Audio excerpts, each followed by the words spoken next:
আচ্ছা, আমি মশিউর রহমান। আমি চিটগংয়েই থাকি। born and brought up everything Chittagong. আমি চিটগং ইউনিভার্সিটি থেকে বিবিএমবিএ এর পরে কেপিএমজি তে জয়েন করে 2016-এ আমাদের তো এখানে রেজিস্ট্রেশন পাইতেও সময় লাগে। আমি 2017 শেষের দিকে রেজিস্ট্রেশন পাই। 18 সাল থেকে পরীক্ষা দেওয়া শুরু করে আমি 2022 সালে কোয়ালিফাই করে আমি এখন একটা মাল্টিন্যাশনাল কোম্পানিতে সিনিয়র ম্যানেজার হিসেবে আছি। আর আমি অ্যাকাউন্টিং স্ট্যান্ডার্ডস এবং ফিনান্সিয়াল ম্যানেজমেন্ট এই দুটা সাবজেক্ট নিয়ে সবার সাথে আমি আমার এক্সপিরিয়েন্স, আমার যে নলেজ সেটা শেয়ার করতে আমার ভালো লাগে। তো এরই সুবাদে আপনাদের সাথে আজকে আমার দেখা। তো দেখি আমরা আজকে কতটুকু শেষ করতে পারি। আমরা আগামী 1 ঘন্টা 45 মিনিট এই অ্যাকাউন্টিং স্ট্যান্ডার্ডসটা নিয়ে একটু ডিসকাশন করব। এই কারো মাইক মনে হয় অন আছে, আপনি একটু মিউট হন। আচ্ছা, আমরা যে IFRS 15 এখানে যে টপিকস গুলো আমরা আলোচনা করব, সবগুলো টপিক যদি আজকে আলোচনা করতে নাও পারি, আপনারা অন্তত টপিকস গুলো একটু দেখেন। আমরা সর্বপ্রথম আমরা জানি আমাদের রেভিনিউটাকে 5 স্টেপ মডেলে কি করা হয়েছে, এটাকে ডিজাইন করা হয়েছে। কারণ এখনকার IFRS এবং IAS এর মধ্যে ভিতর যে মেইন ডিফারেন্স সেটা হলো যে আগের IAS গুলো ছিল কনসেপ্ট বেস, আর এখনকার IFRS গুলো specific guideline base, example base. আপনি দেখবেন IAS গুলো ছিল 2 পৃষ্ঠা, 3 পৃষ্ঠা, 4 পৃষ্ঠা, 5 পৃষ্ঠা, কিন্তু IFRS গুলো দেখবেন এক একটা 20, 30, 40 পৃষ্ঠা, অনেক কম্প্রিহেন্সিভ ডিসকাশন। আগের IAS এ যেটা অসুবিধা ছিল সেটাতে জাজমেন্ট অ্যাপ্লাই করার সুযোগ ছিল। ফর এক্সাম্পল, একজন চার্টার্ড অ্যাকাউন্টেন্ট জিনিসটাকে একভাবে দেখতো, আরেকজন আরেকভাবে দেখতো। IFRS গুলো যেটা করছে সেটা হলো যে স্পেসিফিক সিচুয়েশনে এসে এক্সাম্পল দিয়ে আপনার ডিসিশন কি হবে সেটাকে স্পেসিফাই করা হয়েছে, যেখানে আপনার জাজমেন্টের অ্যাপ্লাই করার সুযোগ কম, ক্রিয়েটিভ অ্যাকাউন্টিং এর সুযোগটা অনেক কম। তো রেভিনিউ রিকগনিশনটা আগে যেটা ছিল রিস্ক এন্ড রিওয়ার্ড ট্রান্সফার হলে রেভিনিউ রিকগনিশন করতে হবে, এতটুকু কথা বলেই IAS কি ছিল, ও দায়িত্ব শেষ করে দিচ্ছে। কিন্তু যখন এটা IFRS হিসেবে আসছে তখন সেটাকে বিভিন্ন ভাগে, বিভিন্ন সেকশনে ভাগ করে বিভিন্নভাবে বিভিন্ন কেস স্টাডি গুলোকে সে এক্সাম্পলের মাধ্যমে ডিফাইন করার কি করছে, চেষ্টা করছে। এটা হলো IAS এবং IFRS এর ভিতর মেইন ডিফারেন্স। তো এখানে 5 স্টেপ মডেল দিয়ে রেভিনিউ কিভাবে, একটা কন্ট্রাক্ট থেকে আমরা রেভিনিউ কিভাবে রিকগনিশন করব সেটাকে ধাপে ধাপে আলোচনা করা হয়েছে। তারপর আরেকটা বিষয় হলো যে performance obligation satisfy over the period. এটা দিয়ে for example construction of the bridge অথবা কনস্ট্রাকশন অফ একটা বিল্ডিং, একটা রিয়েল এস্টেট কোম্পানি একটা বিল্ডিং বানাচ্ছে, দুটা ওভার দ্য পিরিয়ড এটার কাজ চলবে 4-5 বছর, 1 বছর, 2 বছর। এটা at a point of time, for example আপনি একটা ল্যাপটপ কিনলেন, আপনি টাকা দিলেন, ল্যাপটপটা পেয়ে গেলেন। আপনি একটা সাইকেল কিনলেন, টাকা দিলেন, পেয়ে গেলেন। কিন্তু আপনি তো একটা পদ্মা ব্রিজ একটা কোম্পানিকে দিলেন, সে রেডি করে দিল এট এ পয়েন্ট অফ টাইম, সেটা হবে না। এখানে একটা সিগনিফিকেন্ট টাইম পর্যন্ত এটা কনস্ট্রাকশন কাজ চলবে, তারপর সেটা রেডি ফর ইউজ হবে, আপনাকে হ্যান্ড ওভার হবে। এই ক্ষেত্রে রেভিনিউ রিকগনিশনটা কখন হবে, অ্যাকাউন্টিং স্ট্যান্ডার্ডস এই ব্যাপারে কি বলছে, এই জাতীয় ডিটেলস আলোচনা হবে। তারপর আমরা আলোচনা করব financing component in the contract. For example, আপনি নরমালি 1 মাস বা 2 মাসের ক্রেডিট পিরিয়ড আপনি সেল করেন। এখন একটা কন্ট্রাক্টে আপনি এক্সেপশনাল কাউকে আপনি 2 বছরের বা 3 বছরের ক্রেডিট পিরিয়ড দিলেন, তাহলে আপনি যে প্রাইসটা অফার করবেন সে আপনার কোনো আত্মীয় না, কেউ না, আর্মড প্রাইস ইন্ডিপেন্ডেন্ট পার্টির কাছে আপনি সেল করলেন। তাহলে আপনি নরমাল ক্যাশে যার কাছে সেল করেন, 1 বছর বা 2 বছরে যার কাছে আপনি ক্রেডিট পিরিয়ডে বিক্রি করবেন, তার কাছে তো আপনি সেম প্রাইসে বিক্রি করবেন না, তার কাছ থেকে আপনি এক্সট্রা কিনবেন, প্রাইস চার্জ করবেন। এই যে এক্সট্রা প্রাইস যেটা আপনি চার্জ করবেন সেটাকে যদি আপনি রেভিনিউ হিসেবে দেখান, কিন্তু আপনি দেখেন সেটার জন্য রেসপন্সিবিলিটি, এই যে আপনি একটা জিনিস গুডস আপনি আজকে ডেলিভারি করলেন, সেটার জন্য আপনার টাকাটা পাইতে রিয়েলাইজ করতে আপনার 1 বছর বা 2 বছর ওয়েট করতে হবে, তাহলে আপনার সিএফও বা ফাইন্যান্স ম্যানেজার এটার জন্য একটা ওয়ার্কিং ক্যাপিটাল প্রেসারে থাকবে। কিন্তু আপনি যদি এটাকে পুরোটাকে সেলস হিসেবে দেখান, আপনার মার্কেটিং লিডার্সরা বা মার্কেটিং এর যে লোকরা, তারা কিন্তু সেলস এর উপর যে ইনসেন্টিভ আছে সেটা নিয়ে চলে যাবে। তাহলে এই যে এটা কিন্তু জাস্টিফাইবল না। তাহলে এই যে একটা এক্সট্রা ক্রেডিট পিরিয়ড দিলাম, সেটার প্রেশারটাকে নিবে আপনার ফাইন্যান্স ম্যানেজার নিবে। তাহলে এটার বেনিফিটটা যে ম্যাচিং, ওটার বেনিফিটটা ওকে দিতে হবে। সেজন্য রেভিনিউ থেকে ফাইন্যান্সিং কম্পোনেন্টটাকে সেপারেট করে সেটাকে ফাইন্যান্স ইনকাম হিসেবে দেখাতে হবে। এরকম একটা অ্যাকাউন্টিং স্ট্যান্ডার্ডস বিষয় আছে, যেটা এবারে পরীক্ষা আসছেও, লাস্ট এক্সামে সেটা টেস্টও করা হয়েছে। আপনারা এটা জানেন কিনা, এই বিষয়টাও আমরা জানতে পারবো। তারপর আমরা জানবো ইন্টেলেকচুয়াল প্রপার্টি। ফর এক্সাম্পল, আপনি এই যেমন কেপিএমজির কথা, যারা কেপিএমজি তে আছে বা ভালো ফার্মে আছে তারা জানেন, তারা কিছু সফটওয়্যার কিনে, কিছু ওয়েবসাইট কিনে, যেখানে সারা ওয়ার্ল্ডের যত ট্রানজাকশন আছে সবগুলো ট্রানজাকশন সেখানে রেকর্ড থাকে। সে ওখানে চার্জ দিয়ে যখন ট্রান্সফার প্রাইসিং রিপোর্ট করে, অডিট করে, সে তখন হাজার থাউজেন্ডস অফ কম্পারেটর পায়। এই যে কোম্পানিটা থেকে তারা কিনে অ্যানুয়ালি একটা কি দেয়, ফি দেয়। বা আমরা একটা আগে ক্যাসপার্সকি অ্যান্টিভাইরাস কিনতাম, একটা সফটওয়্যার কিনতাম, বা কারো কাছ থেকে এই জাতীয় প্রপার্টি গুলো যখন কিনি, কিছু কিছু ক্ষেত্রে আছে যে যারা বিক্রি করে আপনাকে একটা ক্যাসপার্সকি সিডি দিয়ে দিল, রিস্ক এন্ড রিওয়ার্ড ওখানে শেষ। কিন্তু আপনাকে যদি একটা ওয়েবসাইট বা কিছু একটা দেয়, যেটাকে কন্টিনিউয়াস তাকে মেনটেন করতে হয়, সেটাকে আপডেট করতে হয়, তাহলে দুটার ক্ষেত্রে রেভিনিউ রিকগনিশন পদ্ধতি দুই রকম। সেটার নিয়ে আমরা আলোচনা করব। তারপর থেকে যে আপনি কিছু জিনিস সেল করলেন, সেটাকে আবার ওর সাথে এমন একটা এগ্রিমেন্ট হবে আপনি 3 বছর পরে আবার কিনবেন। এই যে কিনার যে এগ্রিমেন্টটা, সেটা কোন প্রাইসে কিনবেন, সেটা কি তখনকার মার্কেট প্রাইসে কিনবেন, নাকি ডিসকাউন্টেড প্রাইসে কিনবেন, নাকি কিনতে আপনি বাধ্য কিনা, নাকি সেটা আপনার অপশন, নাকি সে অপশনটাকে ফুট অপশন নাকি কল অপশন, এগুলোর উপর বেস করে সেটাকে সেলস হিসেবে রিকগনিশন হবে, নাকি সেটা আপনার ফাইন্যান্সিং আইএফআরএস 9 হিসেবে ফিনান্সিয়াল ইনস্ট্রুমেন্ট হিসেবে ট্রিট হবে, লোন হিসেবে ট্রিট হবে। এটা নিয়ে আমরা একটু আলোচনা করবো বা আমরা একটু জানবো। তারপর ওয়ারেন্টিস, এটা সম্পর্কে আমরা যেটা জানবো সেটা হলো যে আমরা অনেক সময় ওয়ারেন্টিস একটা বিজনেস প্র্যাকটিস, বিজনেস নর্ম এমনি দিয়েই থাকি।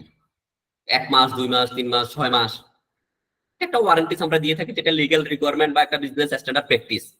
আবার কিছু ওয়ারেন্টিস থাকে যে আপনি ওয়ারেন্টি সহ যদি কিনেন তাহলে প্রাইস একটা, ওয়ারেন্টি ছাড়া কিনলে একটা ডিসকাউন্টেড প্রাইস, বা এক্সটেন্ডেড ওয়ারেন্টি যদি আপনাকে প্রোভাইড করা হয়, তাহলে আপনি যে গুডসটা দিচ্ছেন সেটার প্রাইস এবং ওয়ারেন্টির কারণে যে এক্সট্রা প্রাইস অ্যাড হচ্ছে, দুটাকে সেপারেট পারফরম্যান্স অব্লিগেশন হিসেবে ট্রিট করতে হবে এবং দুটার রেভিনিউটা সেপারেটলি রিকগনিশন করতে হবে। আমরা এটা সম্পর্কেও আমরা ডিটেইলস জানবো। এরপর আমরা যেটা জানবো সেটা হলো যে principal versus agent. For example, সবাই পদ্মা, মেঘনা, যমুনা এরা অয়েল বিক্রি করে, ওরা বিপিসি থেকে তেল কিনে ওরা বিক্রি করে। এখন এই যে তেলের যে প্রাইসটা নির্ধারণ করে পদ্মা, মেঘনা, যমুনা না, এটা বিপিসি নির্ধারণ করে। সে কত টাকা দিয়ে কিনবে, কত টাকা বিক্রি করবে, তাহলে মাঝখানে সে একটা কি পাচ্ছে, কমিশন পাচ্ছে। কিন্তু সে কি পুরো সেলসটাকে সেলস হিসেবে দেখাবে, নাকি কমিশনকে সে সেলস হিসেবে দেখাবে? মানে সে কি প্রিন্সিপালস নাকি সে এজেন্ট? ফর এক্সাম্পল, ইউনিলিভারের আপনি কিছু গুডস বিক্রি করলেন, সেখান থেকে আপনি কিছু কমিশন পাবেন বিক্রয়ের উপর। তাহলে আপনি যদি এজেন্ট হন, তাহলে আপনার ফিনান্সিয়াল স্টেটমেন্টে শুধুমাত্র এজেন্ট যে কমিশন সেটাকে আপনার ইনকাম হিসেবে দেখাবেন। পুরো সেলস প্রাইস, ইউনিলিভারের সাবানের পুরো সেলস প্রাইসটাকে আপনি কি দেখাবেন না, রেভিনিউ হিসেবে দেখাবেন না। তাহলে এই যে প্রিন্সিপাল ভার্সেস এজেন্টের যে কে প্রিন্সিপাল, কখন প্রিন্সিপাল হবে, কখন এজেন্ট হবে, এখানে কয়েকটা ক্যাটাগরি আছে। এগুলো যখন আমরা করবো আমরা সেটা সম্পর্কে একটু জানবো। আমরা একটা বেসিক আইডিয়া দিচ্ছি যে আপনারা এই অ্যাকাউন্টিং স্ট্যান্ডার্ডটা থেকে কি কি জিনিসের স্পেসিফিক গাইডলাইন পেয়ে যাবেন, এটা সম্পর্কে একটা আইডিয়া দিচ্ছি। এরপর আপনি কন্ট্রাক্ট মডিফিকেশন, আপনার একটা সেলস কন্ট্রাক্ট করলেন, একটা লং টার্ম কন্ট্রাক্ট ছিল, 1 বছর পরে বা 6 মাস পরে আপনি সেই কন্ট্রাক্টটা কি করলেন, কোনো কিছু একটা চেঞ্জ আসলো, সেই চেঞ্জের অ্যাকাউন্টিংটা কি হবে, সেটা কি আগের পুরো কন্ট্রাক্টটাকে আপনি বাতিল বলে গণ্য করবেন, সেই কন্ট্রাক্টটাকে কি নতুন কন্ট্রাক্ট হিসেবে বিবেচনা করবেন, নাকি সেটাকে মানে এক্সটেন্ডেড একটা কন্ট্রাক্ট বা একটা এডিশনাল হিসেবে কি করবেন মডিফিকেশনটাকে? এ নিয়ে আমরা আলোচনা করব। তারপর কন্ট্রাক্ট কস্ট। ফর এক্সাম্পল, আপনি একটা রিয়েল এস্টেট কোম্পানির আপনি অ্যাকাউন্টেন্ট, আপনি দেখলেন যে আপনার কোম্পানি একটা জমিকে সার্ভে করলো, সে জমিটার সেই ইয়াতে যাবে কিনা, মানে ল্যান্ডলর্ডের সাথে এগ্রিমেন্টে যাবে কিনা, জমিটার সবকিছু ডকুমেন্ট গুলো, লিগেল সাইড গুলো ঠিক আছে কিনা। এটার জন্য সে একজন অ্যাডভাইজার বা লিগেল অ্যাডভাইজারকে সে নিয়োগ করলো। এটার জন্য কিছু খরচ তার হইলো। এই খরচটা কি সেই বিল্ডিং এর কনস্ট্রাকশনের ইনভেন্টরি, যে এটাকে তো ওই রিয়েল এস্টেট কোম্পানির বিল্ডিংটা ইনভেন্টরি হিসেবে থাকে, সেই ইনভেন্টরির সাথে অ্যাড হবে নাকি ওটা পিএনএল এ চার্জ হয়ে যাবে, বা কোন কোন কস্ট গুলো কন্ট্রাক্ট কস্ট হিসেবে কনসিডার হবে সেটা সম্পর্কে আমরা জানবো। তারপরে আমরা আইএফআরএস রিলেটেড কি কি প্রেজেন্টেশন এবং ডিসক্লোজার দিতে হয় ফিনান্সিয়াল স্টেটমেন্টে, সেটা সম্পর্কে আমরা একটু দেখব।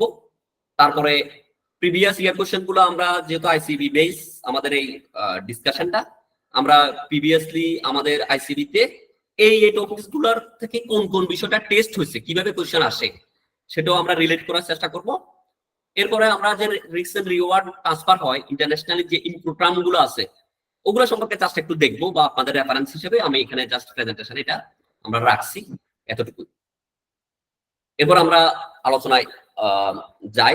অনেকে আসলে এতটুকু আলোচনায় অনেক কিছু হয়তোবা জানছে, আমরা একটু ডিটেলসে যাই।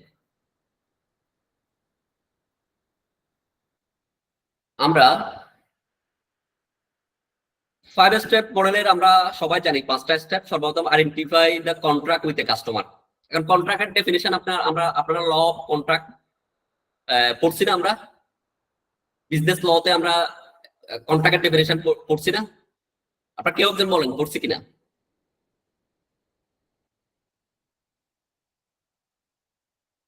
আপনারা কি মিউট? আমাকে কি শোনা যাচ্ছে? স্যার পড়া হয়েছে। জি স্যার, পড়েছি স্যার। আচ্ছা, কন্ট্রাক্ট কি রিটেন হতে হয়? ওরাল রিটেন দুই ধরনের হতে পারে, রিটেন দুই ধরনের হতে পারে। কন্ট্রাক্টে একটা ম্যান্ডেটরি জিনিস থাকতে হয়, সেটা কি? কনসিডারেশন থাকতে হয় না?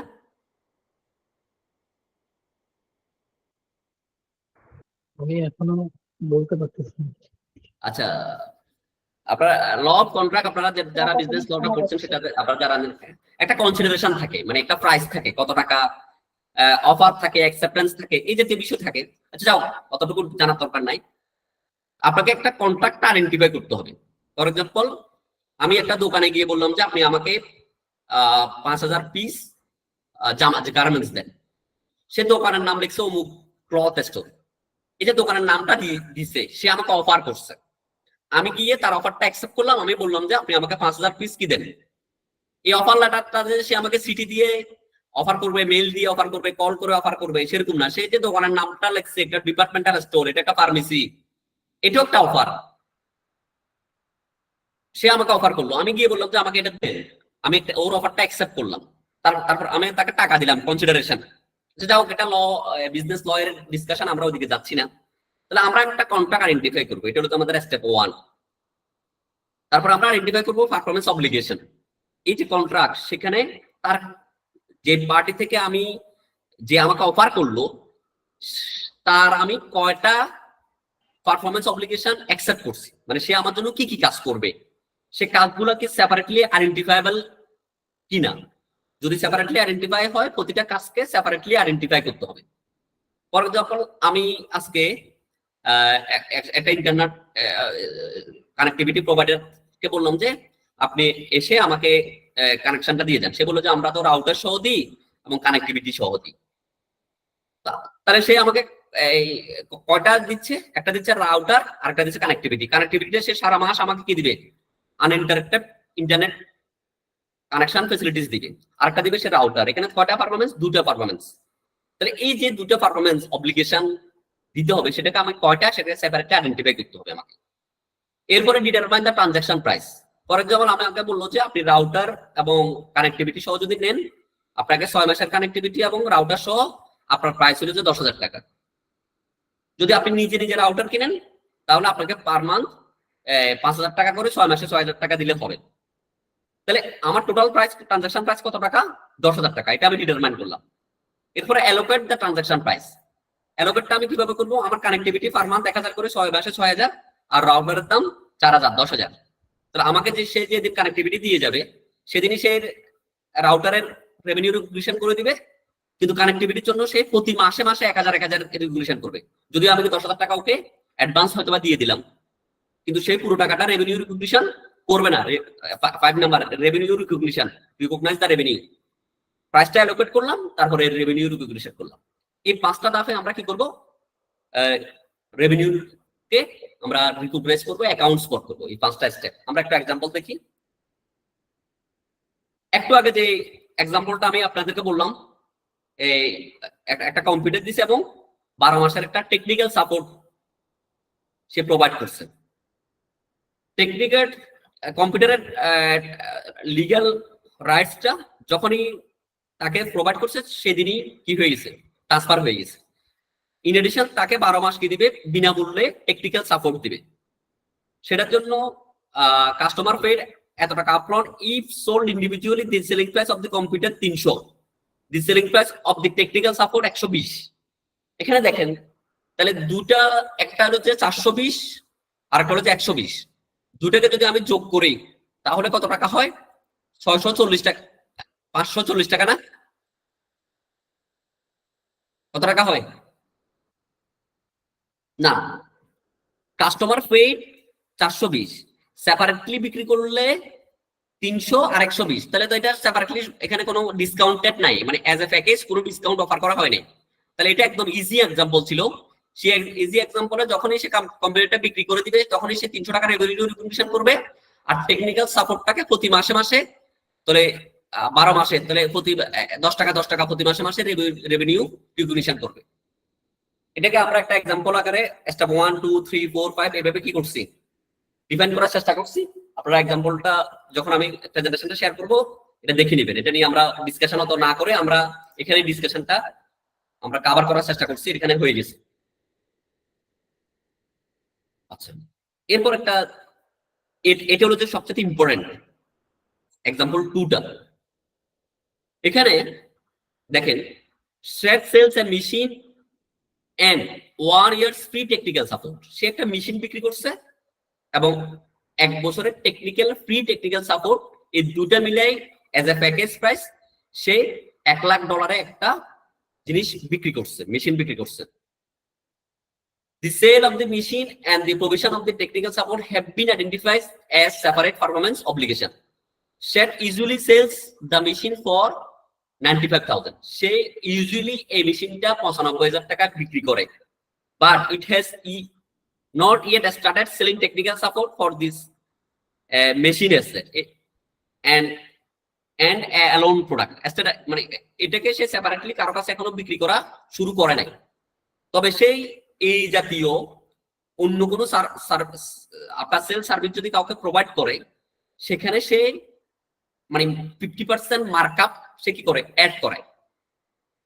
এখন সে যে মেশিনটা বিক্রি করছে সেখানে সে ধরে মানে অ্যাজিউম করছে যে সেখানে তার খরচ হবে 20,000 টাকা, তার খরচ হবে।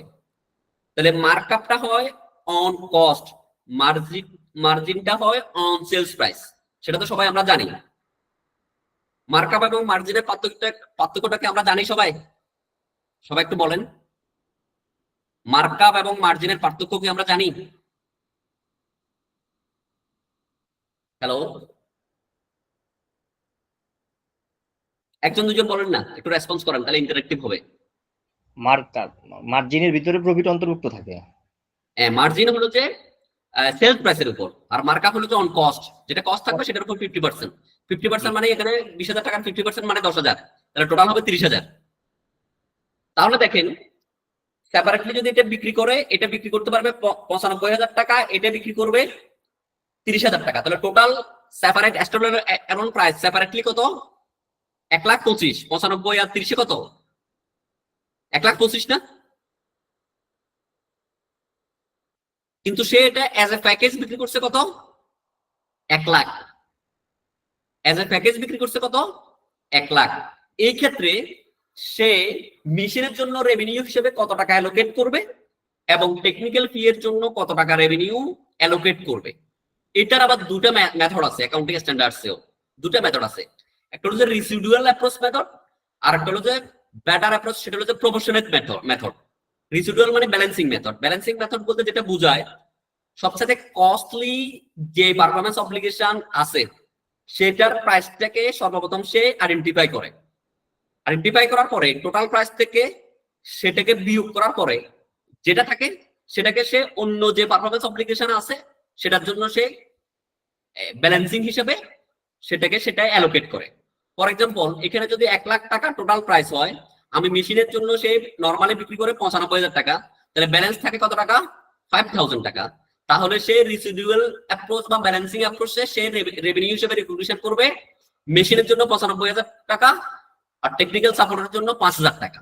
এটাও কিন্তু অ্যাকাউন্টিং স্ট্যান্ডার্ডস আপনাকে অ্যালাউ করতেছে, কিন্তু বেস্ট অ্যাকাউন্টিং স্ট্যান্ডার্ড বেস্ট বলতেছে প্রপোর্শনেট মেথড। প্রপোর্শনেট মেথড বলতে বোঝাচ্ছে যে এটার দাম 95, ওটার দাম 30, তাহলে আপনাকে রেশিও অনুযায়ী টোটাল দুটার টোটাল আমরা প্রপোর্শনেট মেথড টোটাল যোগ করে হচ্ছে 1,25,000। তাহলে আমি 95,000 কে টোটাল যেটা আছে সেটাকে আমি 1,25,000 দিয়ে ভাগ করে আমি কি করব? 1 লাখকে 1,25,000 দিয়ে ভাগ করে 95 দিয়ে গুণ করব, যেটা পাবো সেটা হলো যে আমার মেশিনের রেভিনিউ। আর 1 লাখকে 1,25,000 দিয়ে ভাগ করে 30 দিয়ে গুণ করে যেটা পাবো সেটা হবে টেকনিক্যাল সাপোর্টের রেভিনিউ। ক্লিয়ারলি বুঝতেছেন আপনি জিনিসটা? আপনাকে বুঝতে পারছেন দুটো মেথড, একটা হলো যে রেসিডুয়াল মেথড, একটা হলো যে প্রপোর্শনেট মেথড। দুটো মেথডকে আপনাদের ক্লিয়ার? দুটাই অ্যাকাউন্টিং স্ট্যান্ডার্ডসে কি করে? অ্যালাউ করে। এখন আপনার পরীক্ষায় আপনি কোন মেথডে করছেন সেটা আপনি কি করবেন? আপনার নোটের ভিতর আপনি লিখে দিবেন। আপনার আনসারের সাথে আরেকজনের আনসার মিলবে না, দুটো আনসারই কারেক্ট। আমরা কি সবাই শুনতেছি? জি স্যার। জি। আচ্ছা, আমরা অ্যাকাউন্টসে কি বলি? এ ট্রু এন্ড ফেয়ার বলি না দি ট্রু এন্ড ফেয়ার বলি যখন আমরা অডিট রিপোর্ট লিখি?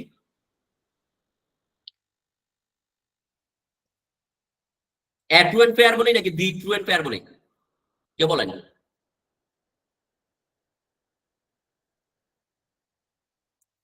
কেউ একজন রিপ্লাই দেন। এ ট্রু এন্ড ফেয়ার বলি নাকি দি ট্রু এন্ড ফেয়ার বলি? রিলেভেন্ট, এই কোশ্চেনটা এখানে রিলেভেন্ট। শাহিন আলম বা নুরুল আলম, কেউ একজন রিপ্লাই দেন। Imran Bashar. A true and fair. আচ্ছা, এ ট্রু এবং দি ট্রু এর মধ্যে পার্থক্য কি? এ দিয়ে জেনারেলাইজ করা, দা দিয়ে স্পেসিফিক করে ফেলা। দা দিয়ে স্পেসিফিক করে দেয়া। মনে করেন সূর্য একটা, চাঁদ একটাই, ঠিক আছে না? হ্যাঁ, দি ট্রু মানে একটাই সত্য, পৃথিবীতে অন্য কোনো আর সত্য নাই, এটাই সত্য। জি। আর এ ট্রু বলতে বোঝাচ্ছে যে অনেকগুলো সত্যের ভিতর এটা একটা সত্য। কি বলছে বুঝছেন? একটা ফিনান্সিয়াল স্টেটমেন্টে আপনি বললেন আপনি একজন অ্যাকাউন্টেন্ট, আপনি বললেন যে এটার প্রফিট 5 কোটি টাকা। আরেকজন এসে বললো যে এটার প্রফিট 10 কোটি টাকা। একই ফিনান্সিয়াল স্টেটমেন্ট, একই কোম্পানির, একই পিরিয়ডের। আমি বলবো যে দুটোই ট্রু হতে পারে। আমার এই কথাটা কি সঠিক হতে পারে? হইতে পারে সঠিক। ফর এক্সাম্পল, ওই কোম্পানি ইনভেন্টরি ভ্যালুয়েশন করছে FIFO মেথড, একজন অ্যাকাউন্টেন্ট, আরেকজন করছে সেটা অ্যাপকো মেথড। দুটো মেথড হলে প্রফিট কি ডিফারেন্স হবে না? হ্যাঁ, ডেফিনেটলি ডিফারেন্স হবে। তাহলে আমি কি দি ট্রু বলবো নাকি এ ট্রু বলবো? এ ট্রু বলা অ্যাপ্রোপ্রিয়েট। কেন এ ট্রু বলে ক্লিয়ারলি বুঝছেন? কেন এ ট্রু বলে? হ্যাঁ, আন্ডারস্টুড, বুঝতে পারছি স্যার। ক্লিয়ারলি বুঝছেন? Yes sir. মানে অনেকগুলো সত্যের ভিতর একটা সত্য। এই কারণে যারা অ্যাকাউন্টেন্ট তারা নিজের বক্তব্যে কি থাকে না, রিজিড থাকে। সে অন্যের বক্তব্যটাকে কি করে, রেসপেক্ট করে। কারণ অনেকের বক্তব্য কি হইতে পারে, সঠিক হইতে পারে। কি বলছে বুঝছেন? এই যে ম্যাথ, এই ম্যাথে কেউ যদি রেসিডুয়াল মেথডে আনসার করে তার আনসার হবে একরকম, কেউ যদি প্রপোর্শনাল মেথডে আনসার করে তার মেথড হবে ডিফারেন্ট। দুটোই আনসার কারেক্ট। কি বলছে বুঝছেন? বুঝতে পারছি।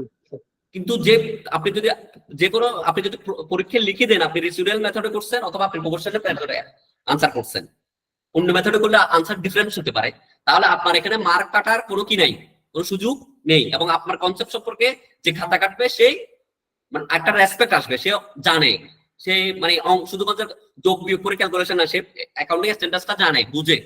কি বলছে বুঝছেন? ক্লিয়ার আপনারা? জি ভাইয়া। আমরা কি পরের ম্যাথে যাবো, পরের এক্সাম্পলে যাবো?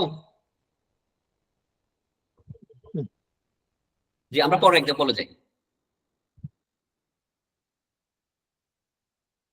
দেখেন, Golden Gate enters into a contract with a major chain of retail stores.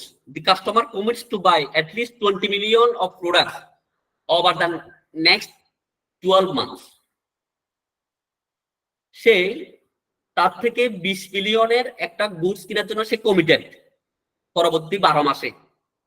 The terms of the contract require Golden Gate to make a payment of 1 million to compensate the customer for change that it will be need to make its retail stores. মনে করেন আপনি একটা showroom দিচ্ছেন, ওই শোরুমে আপনি RFL এর কিনা মানে ডিরেক্টলি আরএফএল এর আপনি ওনার না, বা আরএফএল এর কোনো ব্রাঞ্চ না, আপনি এটা ডিলারশিপ নিলেন। আরএফএল বললো যে তুমি আমার থেকে টোটাল 20 মিলিয়ন কিনতে হবে, তোমার অফিসের ডেকোরেশনটা বা তোমার যে রিটেল স্টোর সেটা ডেকোরেশন বাবদ যে খরচ আসবে সে টাকাটা আমি তোমাকে দিয়ে দিব, তুমি যদি 20 মিলিয়ন আমার থেকে কি করতে পারো, কিনতে পারো। তাহলে এখানে আরএফএল আমার কাছে কি কি জিনিস সেল করছে, কটা জিনিস সেল করছে?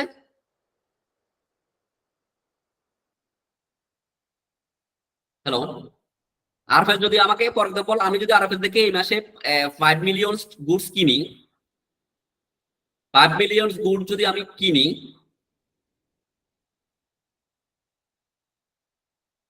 তার ভিতর একটা অংশ কার, এক্সকিউজ মি, আমার একটা কল আসছে। আচ্ছা থাক, দেশের বাইরে থেকে। দেখেন, সে আমাকে 20 মিলিয়নের গুডস আমি তার থেকে কিনবো আগামী 12 মাসে। তবে একটা কন্ডিশন হলো যে সে আমার থেকে 1 মিলিয়ন টাকা যেটা আমি খরচ করছি সেটা সে আমাকে রিটার্ন করবে, ব্যাক দিবে। তাহলে আলটিমেটলি সে আমার কাছ থেকে কত টাকা পাবে? 19 মিলিয়ন টাকা পাবে গুডস বাবদ। আপনারা ক্লিয়ার? জি ভাইয়া। জি স্যার। সে আমার থেকে আলটিমেটলি 20 মিলিয়ন টাকা পাবে না, 1 লাখ টাকা সে যখন আমাকে দিয়ে দিবে সে তখন পাবে আমার থেকে 19 মিলিয়ন টাকা। তাহলে আর আমি যখন এই টাকাটা খরচ করব, it will need to make its retail store to accommodate the product.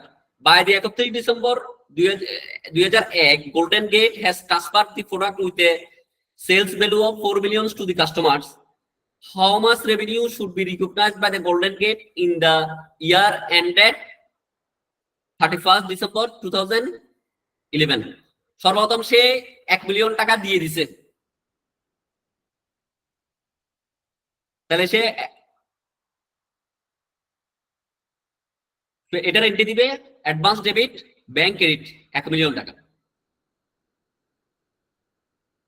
এরপরে সে সেলস করছে কত মিলিয়ন? 4 মিলিয়ন। কি করছে? সেলস করছে কত মিলিয়ন? 4 মিলিয়ন। তবে সে যদি তার থেকে 20 মিলিয়ন টাকা যদি গুডস না কিনে, 1 মিলিয়ন যেটা তাকে রিনোভেশনের জন্য দিছে সে টাকাটা সে আবার ফেরত নিবে। তাহলে আমরা ধরে নিচ্ছি যে আমাদের 31 ডিসেম্বর 2001 সালে যখন আমরা অ্যাকাউন্টস করতেছি তখন আমরা ধরে নিব যে অ্যাজাম্পশন সে 12 মাসে, নেক্সট 12 মাসে সে আমার থেকে টোটাল 20 মিলিয়ন কিনবে। যদিও আমার এই পিরিয়ডে সে মাত্র 4 মিলিয়ন কিনছে, এখনো পুরোপুরি কি হয় নাই, 12 মাস যায় নাই। এই কোশ্চেনটা তো অত ডিটেলস ইনফরমেশন নাই, হয়তো বা 2 মাস গেছে বা 3 মাস গেছে। 3 মাসে সে অলরেডি, বা 2 মাসে বা 1 মাসে সে অলরেডি 4 মিলিয়ন কিনছে। তাহলে আমার অ্যাজাম্পশনটা যদি এমন হয় সে যখন 12 মাসের ভিতর সে আমার থেকে 20 মিলিয়ন কিনবে, তাহলে আমি যেটা খরচ করছি এই টাকাটা তো আমি ওর থেকে কি পাবো? অ্যাডভান্সটা আমি রিকভার করতে পারবো সাবসিকুয়েন্ট সেলস যদি সে 20 মিলিয়ন করে। তখন ইনিশিয়াল যে টাকাটা আমি ওকে পরিশোধ করছি তখন সেটাকে আমি আমার খরচ হিসেবে চার্জ না করে, আমি সেটাকে প্রমোশনাল এক্সপেন্স বা মার্কেটিং এক্সপেন্স হিসেবে চার্জ না করে সেটাকে আমি অ্যাডভান্স হিসেবে ট্রিট করব 1 মিলিয়ন, আমার টাকাটা যেহেতু আমি পরিশোধ করে দিচ্ছি, ব্যাংক ক্রেডিট 1 মিলিয়ন। এরপরে যখন আমি সেলস করছি 4 মিলিয়ন এন্ট্রিটা কি দিব, তখন আমি ওকে এন্ট্রি দিব receivables, account receivables 4 million, revenue করব আমি 3.8 মিলিয়ন, অ্যাডভান্স করব 0.2 মিলিয়ন। এটা কি কিসের বেসিসে ক্যালকুলেশনটা আসবে, সেটা আসবে যে আপনি 1/20, সেটা হবে কত পার্সেন্ট, 5%। সে তো আসলে 20 লাখ টাকা বিক্রি করে কত লাখ টাকা পাবে, 20 মিলিয়ন বিক্রি করে সে 19 মিলিয়ন টাকা পাবে। 1 লাখ টাকা তো সে খরচ করছে, সেটা রিকভার করবে। তাহলে 1/20, দ্যাট মিনস 5% সে কি সাবসিকুয়েন্ট সেলস প্রাইসের সাথে সে এক্সট্রা প্রাইস অ্যাড করবে না। সে যে 20 মিলিয়ন প্রাইসিং যেটা করবে ওর সাথে, সে যে 1 মিলিয়ন যেটা খরচ করছে, সে খরচটা তোলানোর জন্য সে একটা এক্সট্রা প্রাইস অ্যাড করবে না। মনে করেন আরেকজনের কাছে বিক্রি করছে, তার অফিস টফিস সবকিছু ডেকোরেটেড, সবকিছু ওকে, তার কাছে যদি সে 20 মিলিয়ন বিক্রি করে, তার অফিস ডেকোরেশনের জন্য যদি সে কোনো খরচ দিতে না হয়, তাহলে তাকে যে প্রাইস অফার করবে, আরেকজনের অফিসটাকে ডেকোরেট করতে গিয়ে যে ওকে 1 মিলিয়ন এক্সট্রা খরচ করতে হয়েছে, দুজনকে কি সে একই প্রাইস অফার করবে? তারা যদি কোনো আত্মীয় স্বজন, কোনো যদি ইন্ডিপেন্ডেন্ট পার্টি হয় এবং আনলার প্রাইস হয়, দুজনের প্রাইস কি একই হবে? নাকি একজনের প্রাইসের ভিতর রিইনভার্সমেন্ট যে খরচটা, সেটার একটা খরচ সে কি করবে, প্রাইসিং এর ভিতরে অ্যাড করবে? আপনাদের কাছে কি মনে হয়? যে কোনো একজন আনসার দেন। স্যার এক হবে না তো? অ্যাড হবে। আপনি মনে করেন যে দুটো ইন্ডিপেন্ডেন্ট পার্টি, আপনি নরমালি বিক্রি করতেছেন, একজনের কাছে বিক্রি করতেছেন, তার পুরো অফিসটা ডেকোরেটেড, তাকে কোনো সে আপনাকে বলতেছে না যে আমার এখানে এই কাজ করাতে হবে, ওই কাজ করাতে হবে, আপনি আমাকে কিছু টাকা দেন, কিছু বলতেছে না। সে আপনার থেকে মাসে 20 মিলিয়ন টাকার গুডস নিয়ে যাচ্ছেন। আরেকজন বললো যে আপনি আমাকে পুরো অফিসটা সাজায় দেন, আমার 1 মিলিয়ন টাকা খরচ হবে, আপনার থেকে আগামী 1 বছরে আমি 20 মিলিয়ন গুডস কিনবো। আপনি যার অফিসটা একদম সাজানো, তাকে যে প্রাইসে, কম প্রাইসে দিবেন, ও আরেকজন যাকে যার কাছে বিক্রি করার জন্য আপনাকে বিনিয়োগ করতে হচ্ছে, আপনি তার কাছে বেশি প্রাইস অ্যাড করবেন না? আপনার নর্মাল লজিক্যাল মাইন্ডে চিন্তা করেন, ক্রিটিক্যাল মাইন্ডে চিন্তা করেন। জি স্যার, সেটা তো অ্যাড করবোই। আমি বলছি যে প্রাইস এক হবে না, আমি তাকে একই প্রাইস অফার করব না। ওই প্রাইসের ভিতর ওটা থাকবে। আমি বলতে চাচ্ছি যে ওই প্রাইসের ভিতর ওই কস্টটা রিকভার করার একটা প্ল্যানিং থাকবে না আপনার? জি জি অবশ্যই। ওটা তো কাস্টমারকে ডিসক্লোজ করবেন না, বলবেন না, কিন্তু ওই প্রাইসিং এর ভিতর আপনার যে কস্টটা হবে, ওই কস্টটা আপনার কি থাকবে? আপনি যেটা অ্যাডভান্স দিবেন, সেই অ্যাডভান্সটা রিকভার করার জন্য আপনার একটা অ্যাড থাকবে না? জি জি অবশ্যই। তাহলে আপনি এই সেলসটাকে পুরোপুরি মার্কেটিং টিমের সেলস হিসেবে কেন আপনি ডিক্লেয়ার করে মার্কেটিং টিমকে আপনি কেন সেলস কমিশন দিবেন? যদি 20 মিলিয়ন পুরোটাকে যদি আপনি সেলস দেখান, তাহলে পুরোটার উপর যদি আপনার সেলসের উপর বেস করে যদি কোনো কোয়ার্টারলি ইনসেনটিভ থাকে, বোনাস থাকে, মার্কেটিং টিম ওরা পেয়ে যাচ্ছে না? জি স্যার। কিন্তু সেই সেলস প্রাইসের পিছনে তো আপনি একটা যেটা খরচ করছেন, সেটা কি করতেছেন, রিকভার করতেছেন। সুতরাং সেটাকে যদি আপনি সেলস এর ভিতর রিপোর্ট করে ফেলেন, ফিনান্সিয়াল স্টেটমেন্ট দেখাই ফেলেন, তাহলে আপনার কোম্পানি যে কমিশনটা আপনি মার্কেটিং টিমকে দিবেন, সেটা বেশি হয়ে যাচ্ছে না? কোম্পানি লুজার হয়ে যাচ্ছে না? জি স্যার। সেজন্য সেটাকে কি করতে হবে, যত পার্সেন্ট আপনি অ্যাড করবেন সেটাকে সেপারেটলি কি করতে হবে, দেখাতে হবে। রেভিনিউ হিসেবে আমরা 4 মিলিয়ন না দেখাই, যত পার্সেন্ট 5%, 1/20 মানে 5%। ক্লিয়ারলি বুঝছেন জিনিসটা? এই সিচুয়েশনটা বুঝছেন? জি স্যার। লজিকটা বুঝছেন সবাই?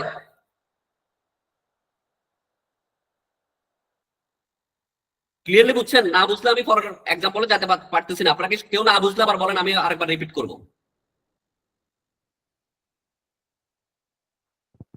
ভাই আরেকবার একটু রিপিট করেন। আচ্ছা, মনে করেন দুটো কাস্টমার, একজনের একটা ডেকোরেটেড অফিস আছে, সে বলতেছে আপনি আমাকে 20 মিলিয়ন টাকার কি দেন, আগামী 12 মাসে আপনার থেকে কিনবো। আরেকজন এসে বললো যে আমার তো কোনো অফিস নাই, আমি এখানে একটা অফিস একটা বিল্ডিং আছে, আমি এখনো ওইটা ডেকোরেশন করে নিই, আমার কাছে টাকা নাই, আপনি যদি আমাকে 1 মিলিয়ন টাকা দেন, আমি অফিসটাকে সাজাই, আপনার বুটস গুলো তুলি, র্যাকে তুলি, এরপর আমি বিক্রি করব। তো অফার দিল যে যদি তুমি আমার থেকে আগামী 1 বছরে 20 মিলিয়ন টাকার গুডস কিনো, আমি তোমাকে যে 1 লাখ টাকা দিব, সে 1 লাখ টাকা আমি আর ফেরত দিব না, তোমার আমাকে ফেরত দিতে হবে না, মানে এটা তোমার হয়ে আমি খরচ করে দিচ্ছি।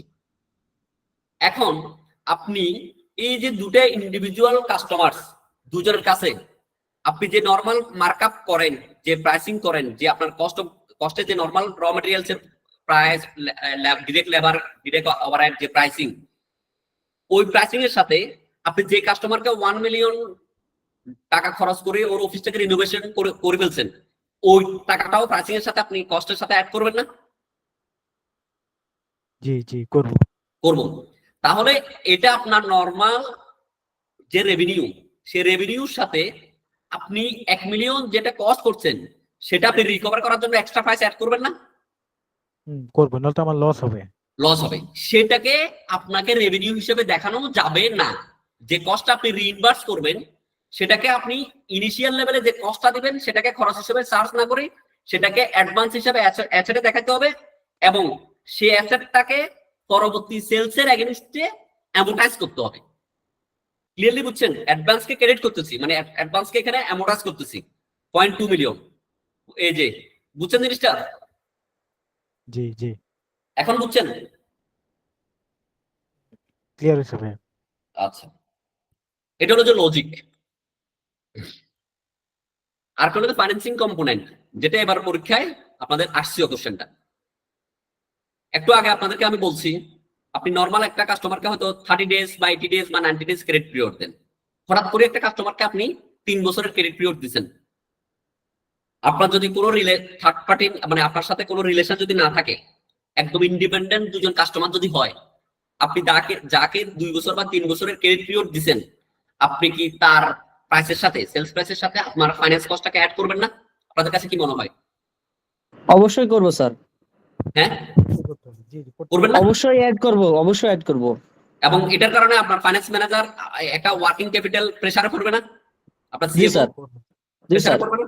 তাহলে আপনি জি স্যার। যদি এই পুরো সেলসটাকে আপনি যদি আপনার রেভিনিউ হিসেবে রিকগনাইজ করেন, তাহলে আপনার মার্কেটিং ম্যানেজার বা মার্কেটিং টিম এক্সট্রা একটা কি পেয়ে যাচ্ছে না? সেলস কমিশন বা সেগুলার একটা পেয়ে যাচ্ছে না? আপনার যে এক্সট্রা প্রাইস ফাইন্যান্সিং এলিমেন্টের কারণে অ্যাড করছেন, সেটার উপর ওরা সেলস কমিশন পেয়ে যাচ্ছে না, যদি আপনি সেটাকে সেপারেটলি না দেখান? জি স্যার, জি। সেলস ইনক্রিজ দেখাইলে আমার বেশি টাকা দিতে হবে, Commission ইনসেনটিভ দিতে দিতে হবে। তো সেটা তো অ্যাকাউন্টিং স্ট্যান্ডার্ডস অনুযায়ী জাস্টিফাইবেল না। অ্যাকাউন্টিং স্ট্যান্ডার্ড তো কি করে? সমাজে সমতার বিধান করে, জাস্টিফিকেশন নিশ্চিত করে, অ্যাকাউন্টেবিলিটি নিশ্চিত করে, ট্রান্সপারেন্সি নিশ্চিত করে, তাই না? কি বলছে বুঝছেন? সেজন্য ইনহেরেন্ট যে ফাইন্যান্সিং কস্ট থাকবে, সেটাকে ফাইন্যান্সিং কস্টটাকে আপনি রিইনভার্স করবেন সেই সেলস প্রাইস থেকে। আনইউজুয়াল কোন ক্রেডিট পিরিয়ড যদি দিয়ে থাকে, সেটার যে ইন্টারেস্ট চার্জটা, সেটাকে সেপারেটলি কি করতে হবে?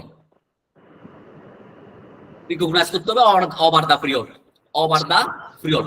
ফর এক্সাম্পল, আপনি 3 বছর পরে এই কোশ্চেনটা দেখেন, enter into a contract with a customer to sales equipment on 31st December 2001, control of the equipment transfer to the customer on that date. মানে এটা at a point of time, আপনি যেদিনই বিক্রি করবেন সেদিনের রিস্ক এন্ড রিওয়ার্ড এবং কন্ট্রোলটা কি হয়ে যাচ্ছে? ট্রান্সফার হয়ে যাচ্ছে। The price of the stated in the contract 1 million is due 31 December 2003।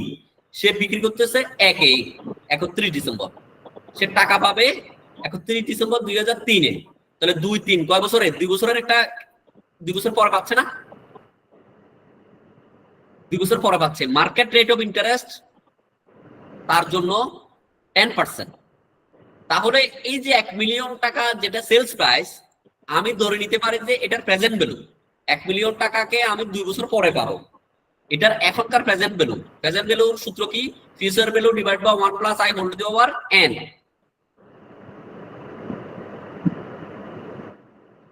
আপনাকে সেটা কি করতে হবে? প্রেজেন্ট ভ্যালু হিসাব করতে হবে। প্রেজেন্ট ভ্যালু হিসাব করে আপনি এটার প্রেজেন্ট ভ্যালু আসছে, আপনি যদি ক্যালকুলেটর আপনাদের সবার আছে, ক্যালকুলেটর দিয়ে আপনি ক্যালকুলেশন করে দেখেন। ক্যালকুলেশন হলো যে 1 মিলিয়ন মানে 10 লাখ ডিভাইডেড বাই 1.10 আগে আগে 1.10 হোল্ড দিব আবার 2 দিবেন, 2 দিয়ে সমান সমান দিবেন, সমান সমান সায়েন্টিফিক ক্যালকুলেটর হয় তাহলে 10 লাখ ভাগ আনসার দিবেন, শেষ। তাহলে বের হবে 8,26,446। যারা সায়েন্টিফিক ক্যালকুলেটর আছে তারা ইজিলি ক্যালকুলেটরটা এখন হাতে নেন। আমি তো এখানে দেখাতে পারছি না, যদি ফিজিক্যাল ক্লাস হতো তবে দেখাতে পারতাম। সবাই সায়েন্টিফিক ক্যালকুলেটরটা হাতে নেন, হাতে নিয়ে লেখেন 1.10 হোল্ড দিব আবার 2। দেখুন নিচেন কত বেরিয়েছে, 1.10 হোল্ড দিব আবার 2 কত বেরিয়েছে?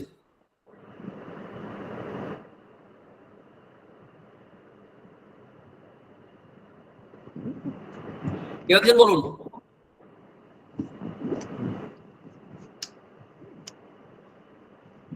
1.10 হোল্ড দিব আবার 2 পাওয়ার চিহ্নটাকে সায়েন্টিফিক ক্যালকুলেটরে কোথায় জানেন তো? আপনারা কি সবাই সায়েন্টিফিক ক্যালকুলেটর ইউজ করেন নাকি নরমাল ক্যালকুলেটর ইউজ করেন পরীক্ষায়? তো একটু আনসার দেন না। সায়েন্টিফিক স্যার